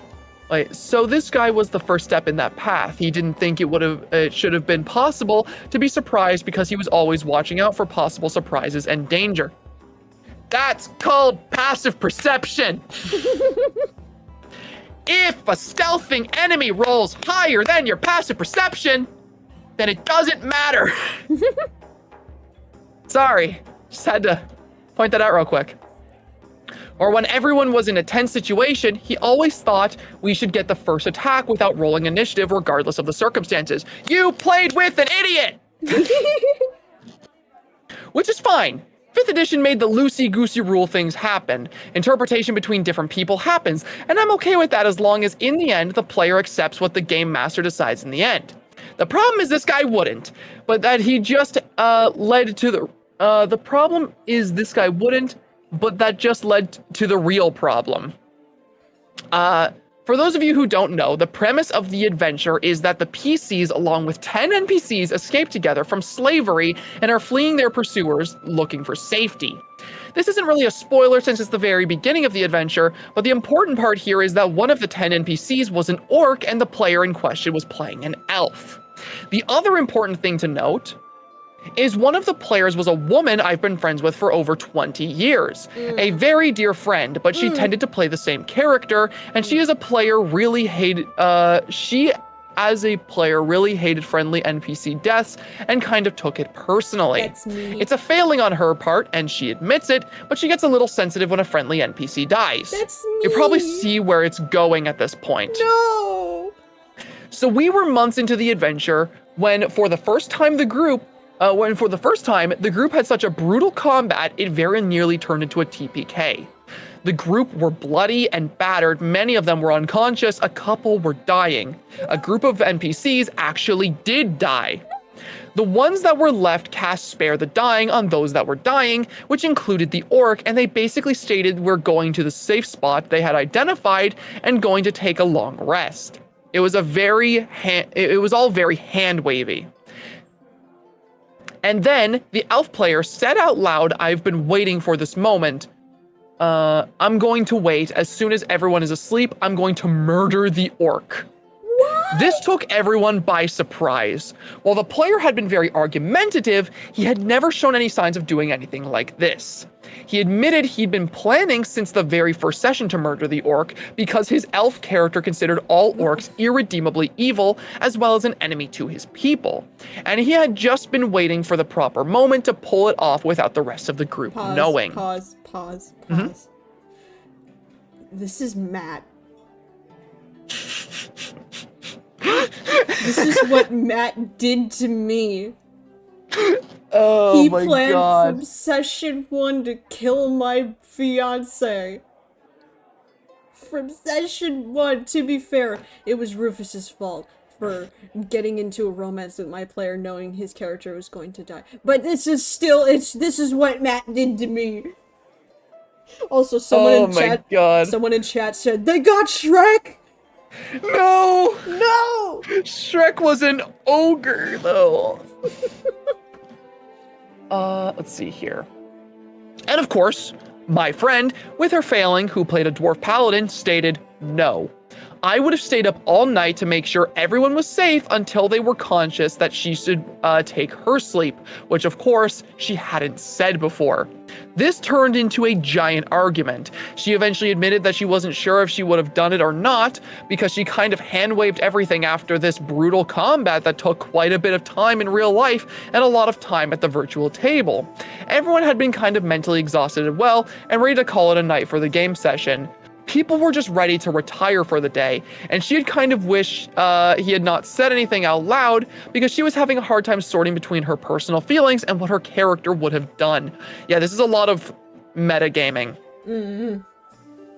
Meanwhile, I explained to the elf player that while it was okay if his character believed orcs were irredeemably evil, the way I ran my games, they weren't. That they were just people like everyone else, although they came from a cruel and brutal society. He started arguing with me about how the writer of the Drow Elf series, sorry, I don't remember his name, had wrote that elves were genetically evil. I replied that whatever he did or not, Tolkien did that as well, but this was my game in my world, and it was my decision whether or not, whether orcs were genetically evil or evil due to upbringing and society. And just like the initiative and surprise issue, this guy refused to accept it, didn't care that it was my world, he just cared what this author said. Scroll, there we go. Meanwhile, my friend was trying hard to suppress her anger, and the rest of my players, who are friends, were struggling to keep from getting angry at this guy who seemed like he was intentionally trying to create problems. Everyone started to spin out of control, and finally he remarked, wait, the paladin's a dwarf, right? So she could theoretically build, say, a bridge or wall of stone, right? So I'm gonna ask her to build one or the other, and then tell her to get over it. So the majority of us were friends, and once he said that, it totally exploded.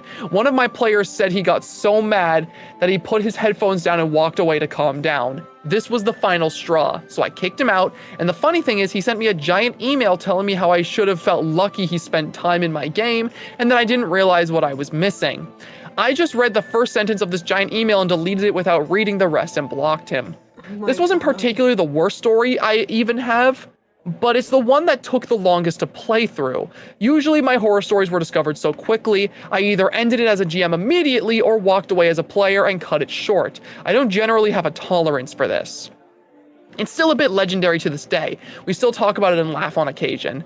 Funny side note, her husband, who hates playing online games, runs a face-to-face game with friends, but they've been together for 20 years, actually friends of mine as well. I just had to move away from work a long time ago. Still miss playing with these guys. Been a regular group for over 20 years now. Anyway, he's trying to desensitize his wife to friendly NPC deaths, so he introduced an NPC character and told her what he was doing, and named the character Cannon Fodder, pronounced strangely. So it takes you just a second to think about it. Oh, like, I'm not sure how to spell its pronunciation here. Like, let's Canon Fodder! Fodder. Cannon Fodder! Oh my But she realized it and said, you'd better not. And he just shrugged his shoulders and said, hey, you need to learn this is part of the game. I love you, but he's gonna die horribly. Lol. Anyway, not the worst stories you guys have heard, but I just thought I'd share. Also, sorry for run-on sentences, misspelling, bad grammar, and the like. I'm in a situation where I can't really type right now, so I'm using voice to text and have limited ability to double check. David's in chat. You want to read what he said? Yeah, sure. Dude, I remember this one guy I played D&D with that wanted to DM a Marvel campaign. When I said no, they wanted to dunk me in a toilet and give me a swirly. I hate DMs so much. Oh, that actually reminds me of this one story I have about... I tried running this one Marvel Multiverse campaign, and this one player said no. And I got so mad that I, like, grabbed him, and I carried him like a piece of lumber over to this toilet. I dunked his head in there, and I held his head in the water and flushed the toilet until he tapped the side of the toilet as if to say, I surrender, I'll play in your campaign. And we've been having a really good time ever since. Really good time. I do have that flaw where I am emotional about friendly NPCs dying. Not to, like, this sort of extent. Okay, no, that's a lie. I do cry. I cry. But it's why I play D&D. I like it when things get emotional. I like caring about characters, the fictional ones in my brain. I know they're not real, but man, do I love them so very much, and I want them to be okay.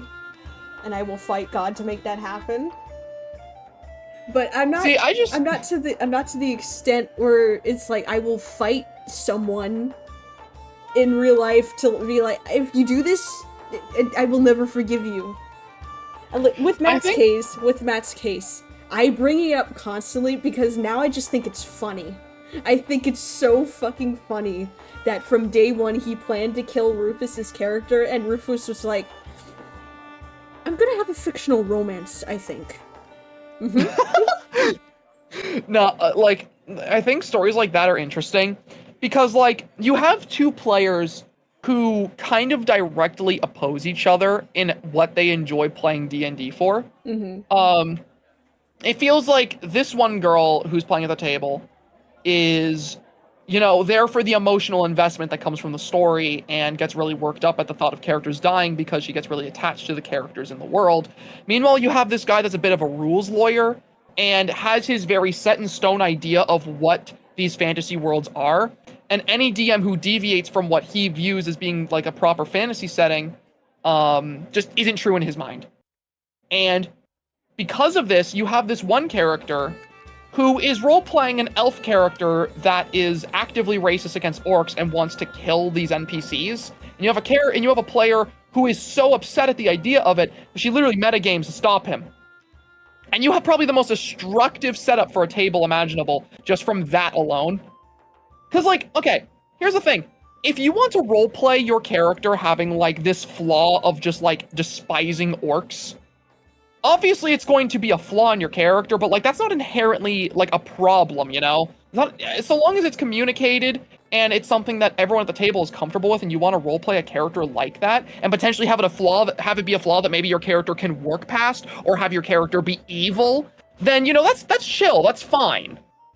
But what gets me is whenever this guy decides, no, I don't want to kill this orc because my character is a bad person or my character has this inherent flaw, it's because the player genuinely thinks all orcs are genetically evil no matter the setting, and even if the DM tells me that their orcs aren't evil, they actually are. Like, that's where the problems start, is when you're kind of just an idiot. And then the cherry on top is, you were lucky to have me in your campaign. You're gonna miss me, bro. It's like, no, bro. No, they're not. You have no idea what you're missing. I am not going to be missing you. Get out of here. Like, get the hell out, bro. And, like, yeah, did the girl who started metagaming to potentially save the orc NPC kind of mess up? Yeah, metagaming causes problems at the table. It makes things happen in a way that doesn't feel natural. But also, like, it was an emotional response to a rather shoehorned in, I'm going to be a murder hobo now, despite me never being like this beforehand. Yeah, like,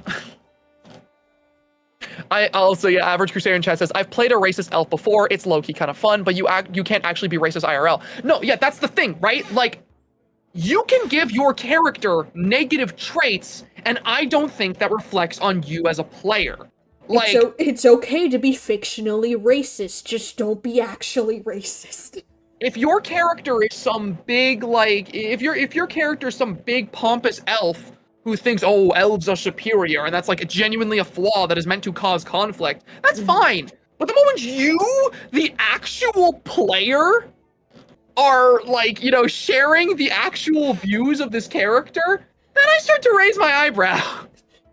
I will this is horrible of me to say, but I think him saying, "You're a dwarf, right? I'm gonna tell you to build a bridge and get over it." That is fucking funny. Okay, I won't lie. That was a pretty funny comeback. That is Was he in the fucking wrong? funny. 100%. But that was really fucking funny. You are a horrible person, but I am stealing that from you. Like, holy shit, that's good. Oh my god. Okay, this one's a problem player, the divination wizard who couldn't see their own demise. Holy shit, that's a crazy title. Oh my god. Oh my god, it's sectioned off. It's so organized. Oh, organization. The divination wizard who couldn't see their own demise. I've been a DM for years, mostly for private and online groups, but when my last group fell apart due to the dreaded scheduling conflict monster, I turned to running games at my local game store. I've been doing it for about 2.5 years, and for the most part, it's been a fine good mix of new players and casuals. And those rare, amazing players you wish you had at your home table. But as anyone who's DM'd in public knows, you have to take the good with the bad.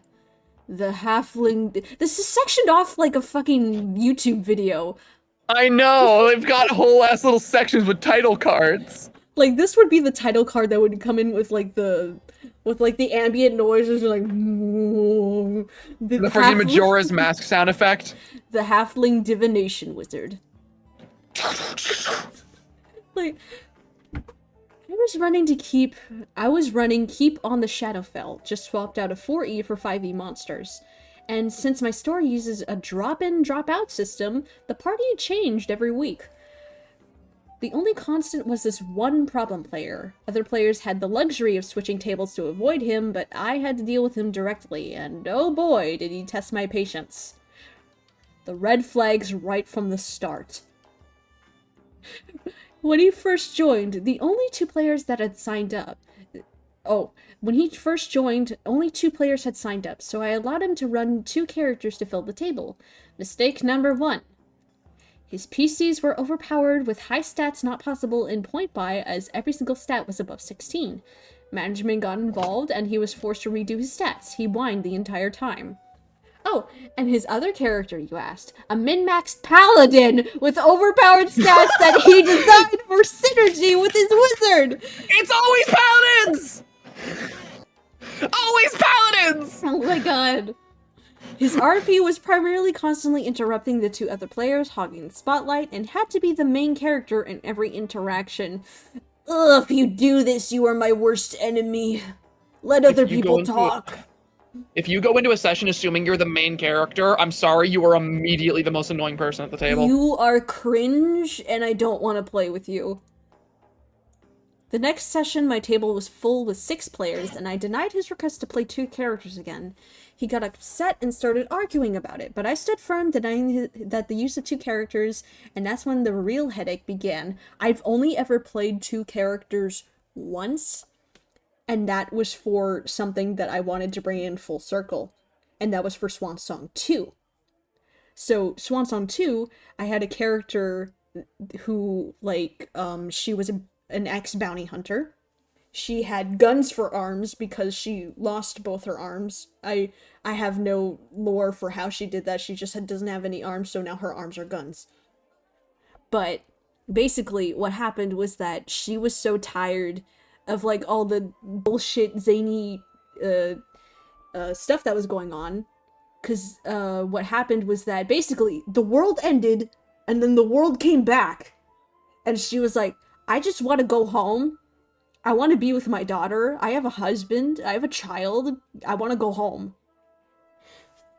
And so that was the send-off point for that character. She didn't want to be a part of this group anymore. She didn't want anything to do with these people, and it was left on a very sour note. And thus I brought in the character that you know now as Viv.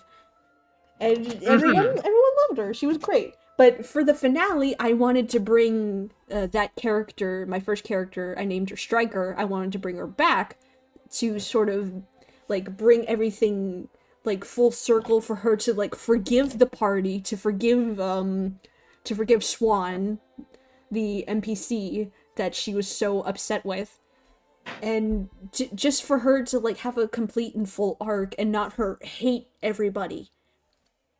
I had to fight for that. I had to fight, admittedly, for her to be there.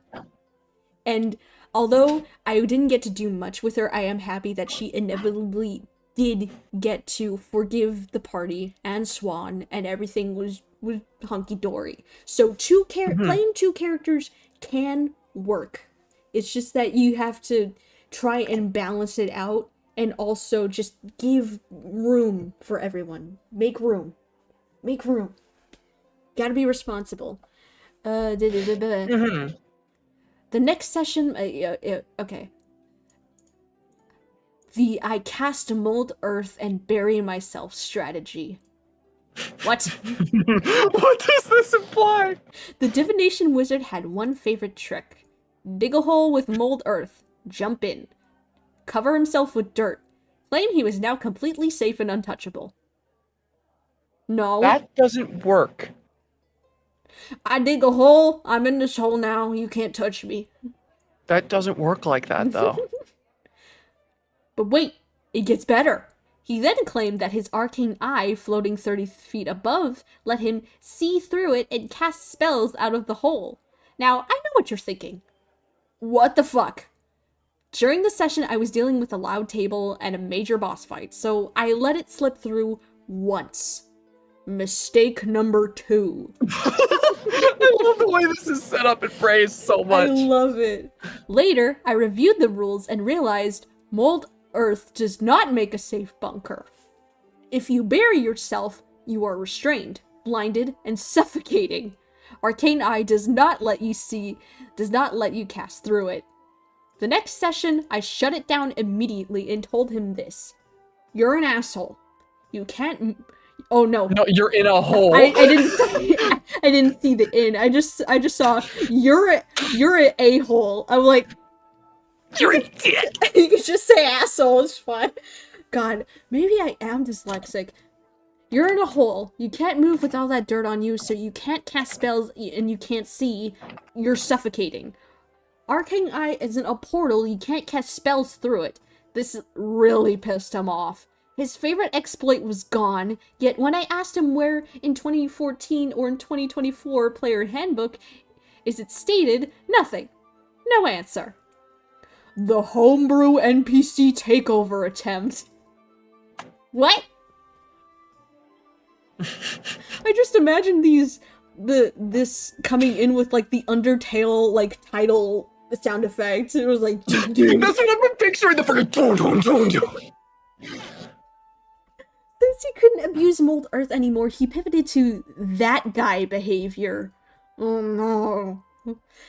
Divination Wizard then privately messaged me on Discord with a long text about how he's a great player and how I should let him roleplay in the channel and use the Discord dice roller. I had a roleplay channel and it was played by play by post in between session. My only rule was that you had to use D&D Beyond with your same PC in game or a basic rules version of your PC to verify dice rolls using the campaign link. As the store Discord wasn't mine, all of this, mind you, is optional and not required. Whew. Still, he sent me screenshots of a notebook paper, barely legible at that, of 6 different NPCs and a full-blown character arc that he demanded I used in my campaign as expected of these NPCs were all overpowered with ridiculous stats. Homebrew weapons, armor, abilities, and feats. I haven't even seen characters that busted since 3.5. And of course, Divination Wizard, even wrote out backstories that shoved his player character into center stage and wanted me to integrate them into the world, pretty much dropping the module, making this about him. Of course, I ignored it and never responded back.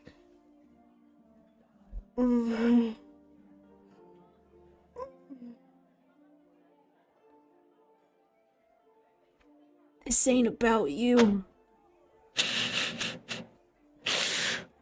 I know you want it to be, but this ain't about you. That you have like, I find that there are a couple players, like a couple player archetypes in D&D that I would consider like the quote-unquote problem children of D&D. And I feel like two of the very big ones are people who play D&D to be nothing but a power fantasy, so they constantly try to make mid-max characters and argue whenever their character isn't doing cool shit, or the people who view D&D as an opportunity for everyone to see how awesome they are at all times, and they think it's their story, and they think they are front and center stage. Like, D&D does not have a main character. The party as a collective are your protagonists. Nobody is more important than anyone else. If you act like you are more important than everyone else, then that's just going to make everyone hate your character. I'm sorry, it's just how it is. If you act like your character is the most important at the table, then you're going to be the least liked at the table, which I guarantee is the opposite of what you want. Oh, okay. Then he started messaging other players mid-session on Discord, trying to coach them on what to do. Some players shut him down instantly, others outright ignored him. When that failed, he resorted to metagaming aloud, calling out monster AC, HP, and abilities. Oh, I hate when people do that! Strike 2. I was done at this point. The final warning. Meeting with management. Management got involved. We sat down and laid it all out. Stop metagaming. Stop harassing players with Discord messages. To quit trying to force homebrew NPCs into the campaign, and to quit being so disruptive. I told him I hate booting players, but my patience was running thin. The next session, a manager sat in to observe Divination Wizard, and he was oddly quiet. Clearly on his best behavior. But every time the manager stepped away, phone calls, customers' questions, he immediately started being disruptive again. The loaded dice, and the final straw. Oh my god! Oh my god.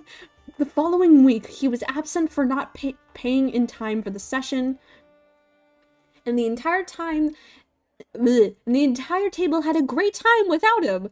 But good things don't last, as Divination Wizard had to come back. This is when another player caught him using loaded dice. I had wondered why he had such good luck and high rolls as well. There needs to be more commas. Where are your commas?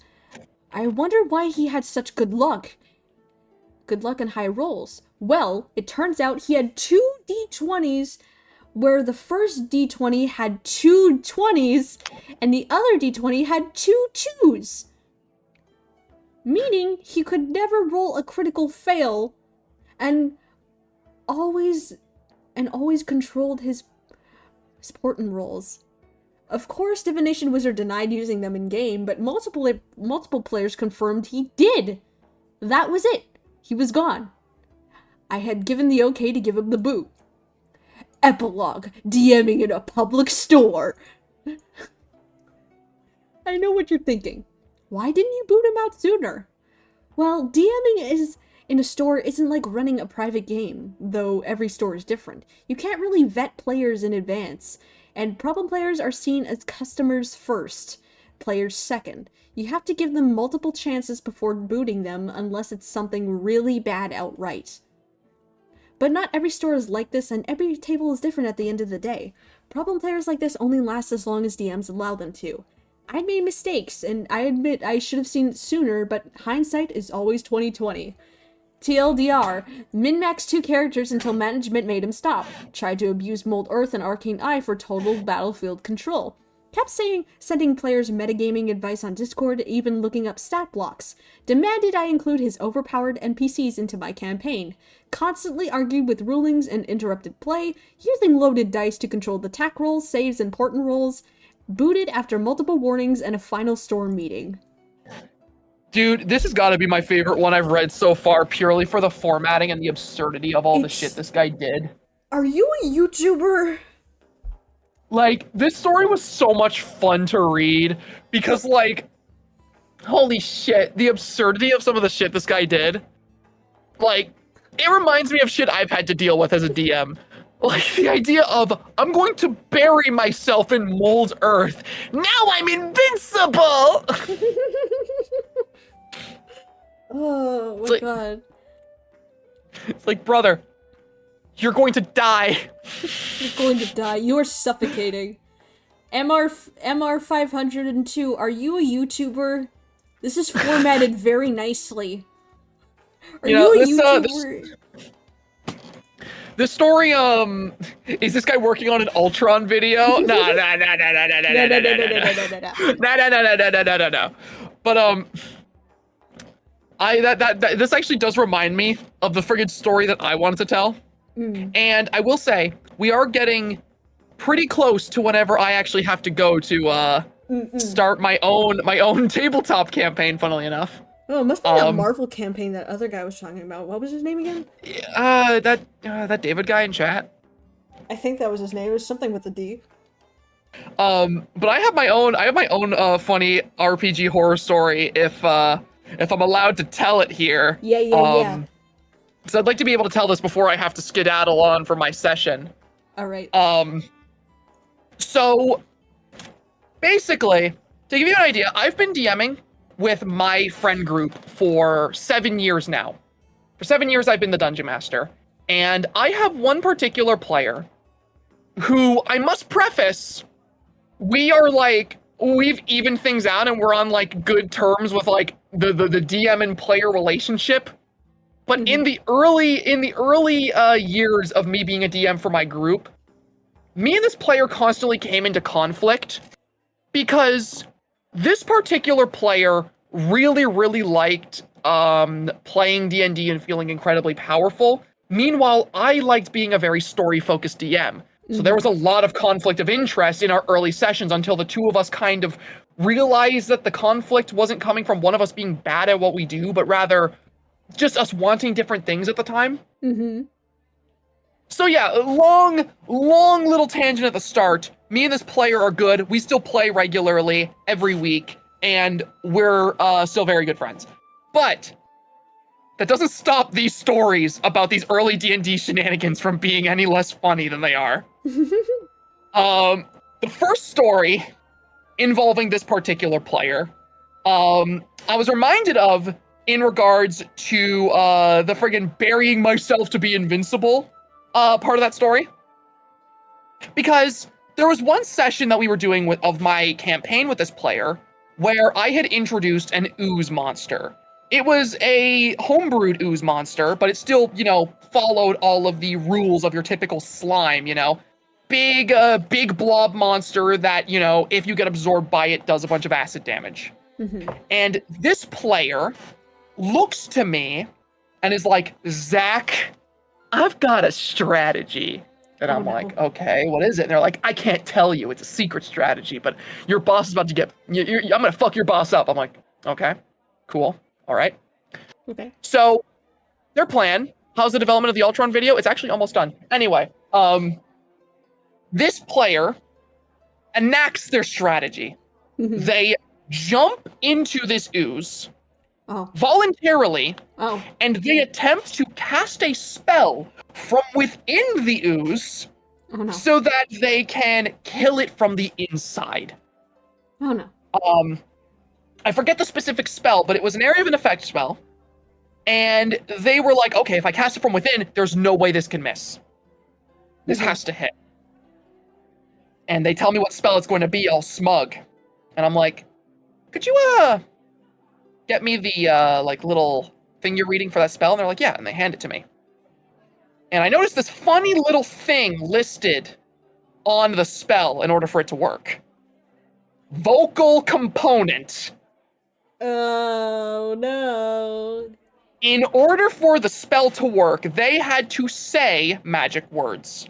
And they just voluntarily jumped into a monster made of slime.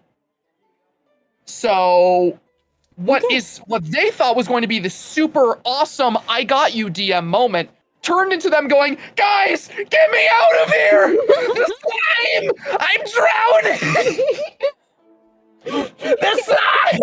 You can't talk in slime, silly. They were saying that out of combat, like... Oh my god. No, what I'm saying is that they had this epic plan, but as soon as, like, they're told, you're in slime, you can't talk. Get me out! Let me out! Michael! Get me out of here! Leave me here! But that was one of 3 instances of the tomfoolery that happened with this player, and it was the least egregious example. The second time me and this player came into conflict with each other was a much more pressing issue, and this one actually caused a bit of conflict at the table. Basically, in my campaign, while I was running it, I had introduced 9 MacGuffins to my campaign in the form of these ancient tomes of eldritch knowledge. These tomes, in my universe, had what I described as 10th level spells written into them. They were spells that were so incredibly powerful they went 1 level above what was considered the maximum, and only through the books could you cast a single time these 10th level spells. So very scary MacGuffins. And one of my players, the player from the ooze story, was playing as a wizard who the entire twist of their character was they had one of these books and didn't even know it for the whole campaign. It's just that they couldn't access the spells because the way these books worked is that the spells only made themselves known to you when you became a powerful enough caster to use them. So of course, they've got a magic MacGuffin. Villain of the campaign, friggin' BBEG Lich is like, ooh, I want that book. So this Lich sends one of his minions, an evil druid, to go and retrieve this book. And basically what ends up happening is he ends up ambushing this wizard player, and he ends up, he basically ends up controlling the roots of this tree to grapple the player. And our other player, a blood hunter, walks up, and this druid basically says, you let me leave with this book, or I will crush your friend right here, right now in front of you. And at this point, the party was separated. So it was just this high-level druid, this blood hunter, and the wizard. This was a very bad situation for these 2 players to be caught up in, because if an encounter were to break out, they'd most likely lose. So the wizard player is grappled. The wizard player is about to be crushed and is having their life threatened. What do you think they do? What do you think their course of action in this scenario is? What would you do in their position? Okay, so our wizard is being crushed. We are being threatened. Yes. That if you are the wizard in this instance. Okay, so if we don't give him the book, then I will be crushed. You will be killed, and you and your other player are alone against one of the high-level BBEGs. I mean, if it were me, I would just say, dude, can you just give him the fucking book already? Please? So the actual answer that my player went with was casting Fireball on themselves. Why would you kill yourself? The player casted Fireball centered on themselves because they were wrapped in evil magic roots and believed fire burn tree. Fireball on self-kill tree, not me. Also, someone in chat says Fireball/J, but no, that's exactly what happened. So the player cast Fireball centered on themselves. Fireball does 8d6s of damage, and this player was a wizard. So the player takes a shit ton of damage, and the tree, the evil monster tree, doesn't let go. Because, some plant monsters in D&D are not weak to fire damage, and this one wasn't. So it takes the damage from the fireball, but not enough to kill them and remove their grapple. So the wizard just took a fuck ton of damage. They are on death's door. And this tree has not loosened their grip. You are the wizard. What do you do now? If I'm this wizard, I Yes. do it again. That is exactly what they did. A second fireball centered on themselves because surely they thought, surely this would kill the tree. Oh my god. So they did that. They used a second fireball centered on themselves. They blew themselves up. They blew the tree up. And of course, the fireball put them on death's door the second time. So now the player's on death's door. Mm-hmm. And I mean, the villain is just standing there like, well, okay, I'll just take the book now, because now there's literally only one of you, and I'm a high-level druid, and you're like a level 5 blood hunter, so if you try anything, I'll just kill you. And of course, the blood hunter, who has more of a head on his shoulders, is like, Okay. yeah, no, take it. I'm not gonna fight you. I'm not stupid. So the villain takes the book and leaves. And the player, who just blew themselves up, looks at me and goes, this was your fault. Oh. The player looks at me, the DM, and says, this was your fault. You did this.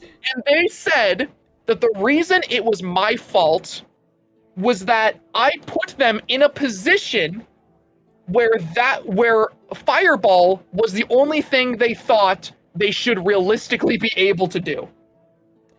You put me in a position where I had to kill myself. So they blamed me at the end of the session for this situation going the way it did, because I supposedly put them in a position where fireball was the only smart solution. Like, And that is not even close to the worst of it, because the third instance of this player's oh my god, there's more. chicanery is even worse. Oh my god. Because after this fireball incident, this player's character died. Yeah.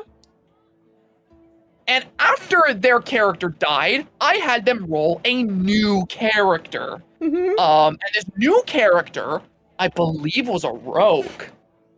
And long story short, this is way later in the campaign, but eventually the party gets their hands on the deck of many things. Oh, that's always good. For those of you in chat who don't know what the deck of many things is, it's scary as fuck. The deck of many things is basically a deck of cards that when you draw a card, you don't know what card you're pulling, but whenever you pull a card, a magical effect happens. And these magical effects could range from you get 3 wishes to an avatar of death that will never stop hunting you appears and wants you dead. That kind of shit. Or you So could I gave just- my party the deck of many things. And also, there's a at the time- possibility. There's a possibility that if you just pull a card, maybe the world could end. Perhaps. yeah, no, it's a terrifying item to give your players. You only give it to your players if you just are so curious about what they do with it, and you're okay with things getting a bit derailed. And I love it for it. I love chaotic items like that. So I give my players the deck of many things. And they're terrified to use it because, you know, out of character, they know what the deck of many things is. And in universe, they literally discovered it in the temple of an evil, like, cult. So they're thinking, this is an evil deck of cards, we shouldn't pull from it in character. And out of character, they're like, don't pull from it! Don't pull from it! But long story short, they leave the temple, weakened, after fighting their way through it. And the evil BBEG Lich that I was talking about before sent his forces to that temple to wait outside for them because he knew they were going in, and he knew that if he ambushed them outside, they'd be powerless to him. And this Lich had taken an interest in the party because, plot twist, dun dun dun, the Blood Hunter was his son. Oh, okay. So this Lich, the father of the Blood Hunter, didn't want to kill the party because deep down he still loved his son. And he knew that the only way to get his son on his side was to get the party on his side. So he has his evil forces basically take the party to his castle, and he gives them another ultimatum. He says, you guys either work under me and serve me and I get to be alongside my son again, or I kill you, and I force my son to work under me once more. And the thing is, the party was very open to this ultimatum. They're like, okay. They're like, out of character, they're like, okay. We can like work under this lich. We can get a good idea of the dungeon's layout. We can learn what traps he has. And once we understand what we're dealing with, we can kill this guy in his own castle. And it becomes this whole cool character moment where everyone's like, yeah, yeah, we're gonna kill this lich by working for this lich. But then the deck of many things gets brought up. Oh. Because the lich notices that they have this super powerful magic item and he goes, what is that? And the party in character believes that the deck of many things is a deck of evil. And they tell that to the lich. They're like, listen, I know that we are enemies and we have been fighting each other this entire time we've known each other, but we are not lying to you. We believe this deck of cards is chaotic and evil. And if we were to work with you, we think it should be either contained or destroyed so that nobody can use it. And they rolled really well on persuading this lich. And he goes, you know what? Yes, let's get rid of it. I want the books. I don't care about this deck of cards. It doesn't interest me. Let's get rid of it. So the party goes and they basically set up this whole plan to send this deck of cards in this locked box into the astral plane where they don't think anyone will take it or use it. But good old wizard player who fireballed themselves had a different idea. Because you see, this player, now playing as this rogue, they couldn't help but wonder, what if we pulled a card from that deck of many things? Oh no. What if we pulled a card from the deck of many things? What if we did it? So they try rolling sleight of hand to pull the card. And they roll really bad. And the lich notices that they are attempting to pull a card from the deck. And the lich, who has just been convinced that this is a deck of pure evil, goes, hey, what are you doing? And the party goes, hey, what are you doing? And the player, seeing what is going on, decides the best course of action is to grab the deck of cards and attempt to pull one by force before anyone can do anything about it. Oh my god. And the player out of character is going, why aren't you guys helping me?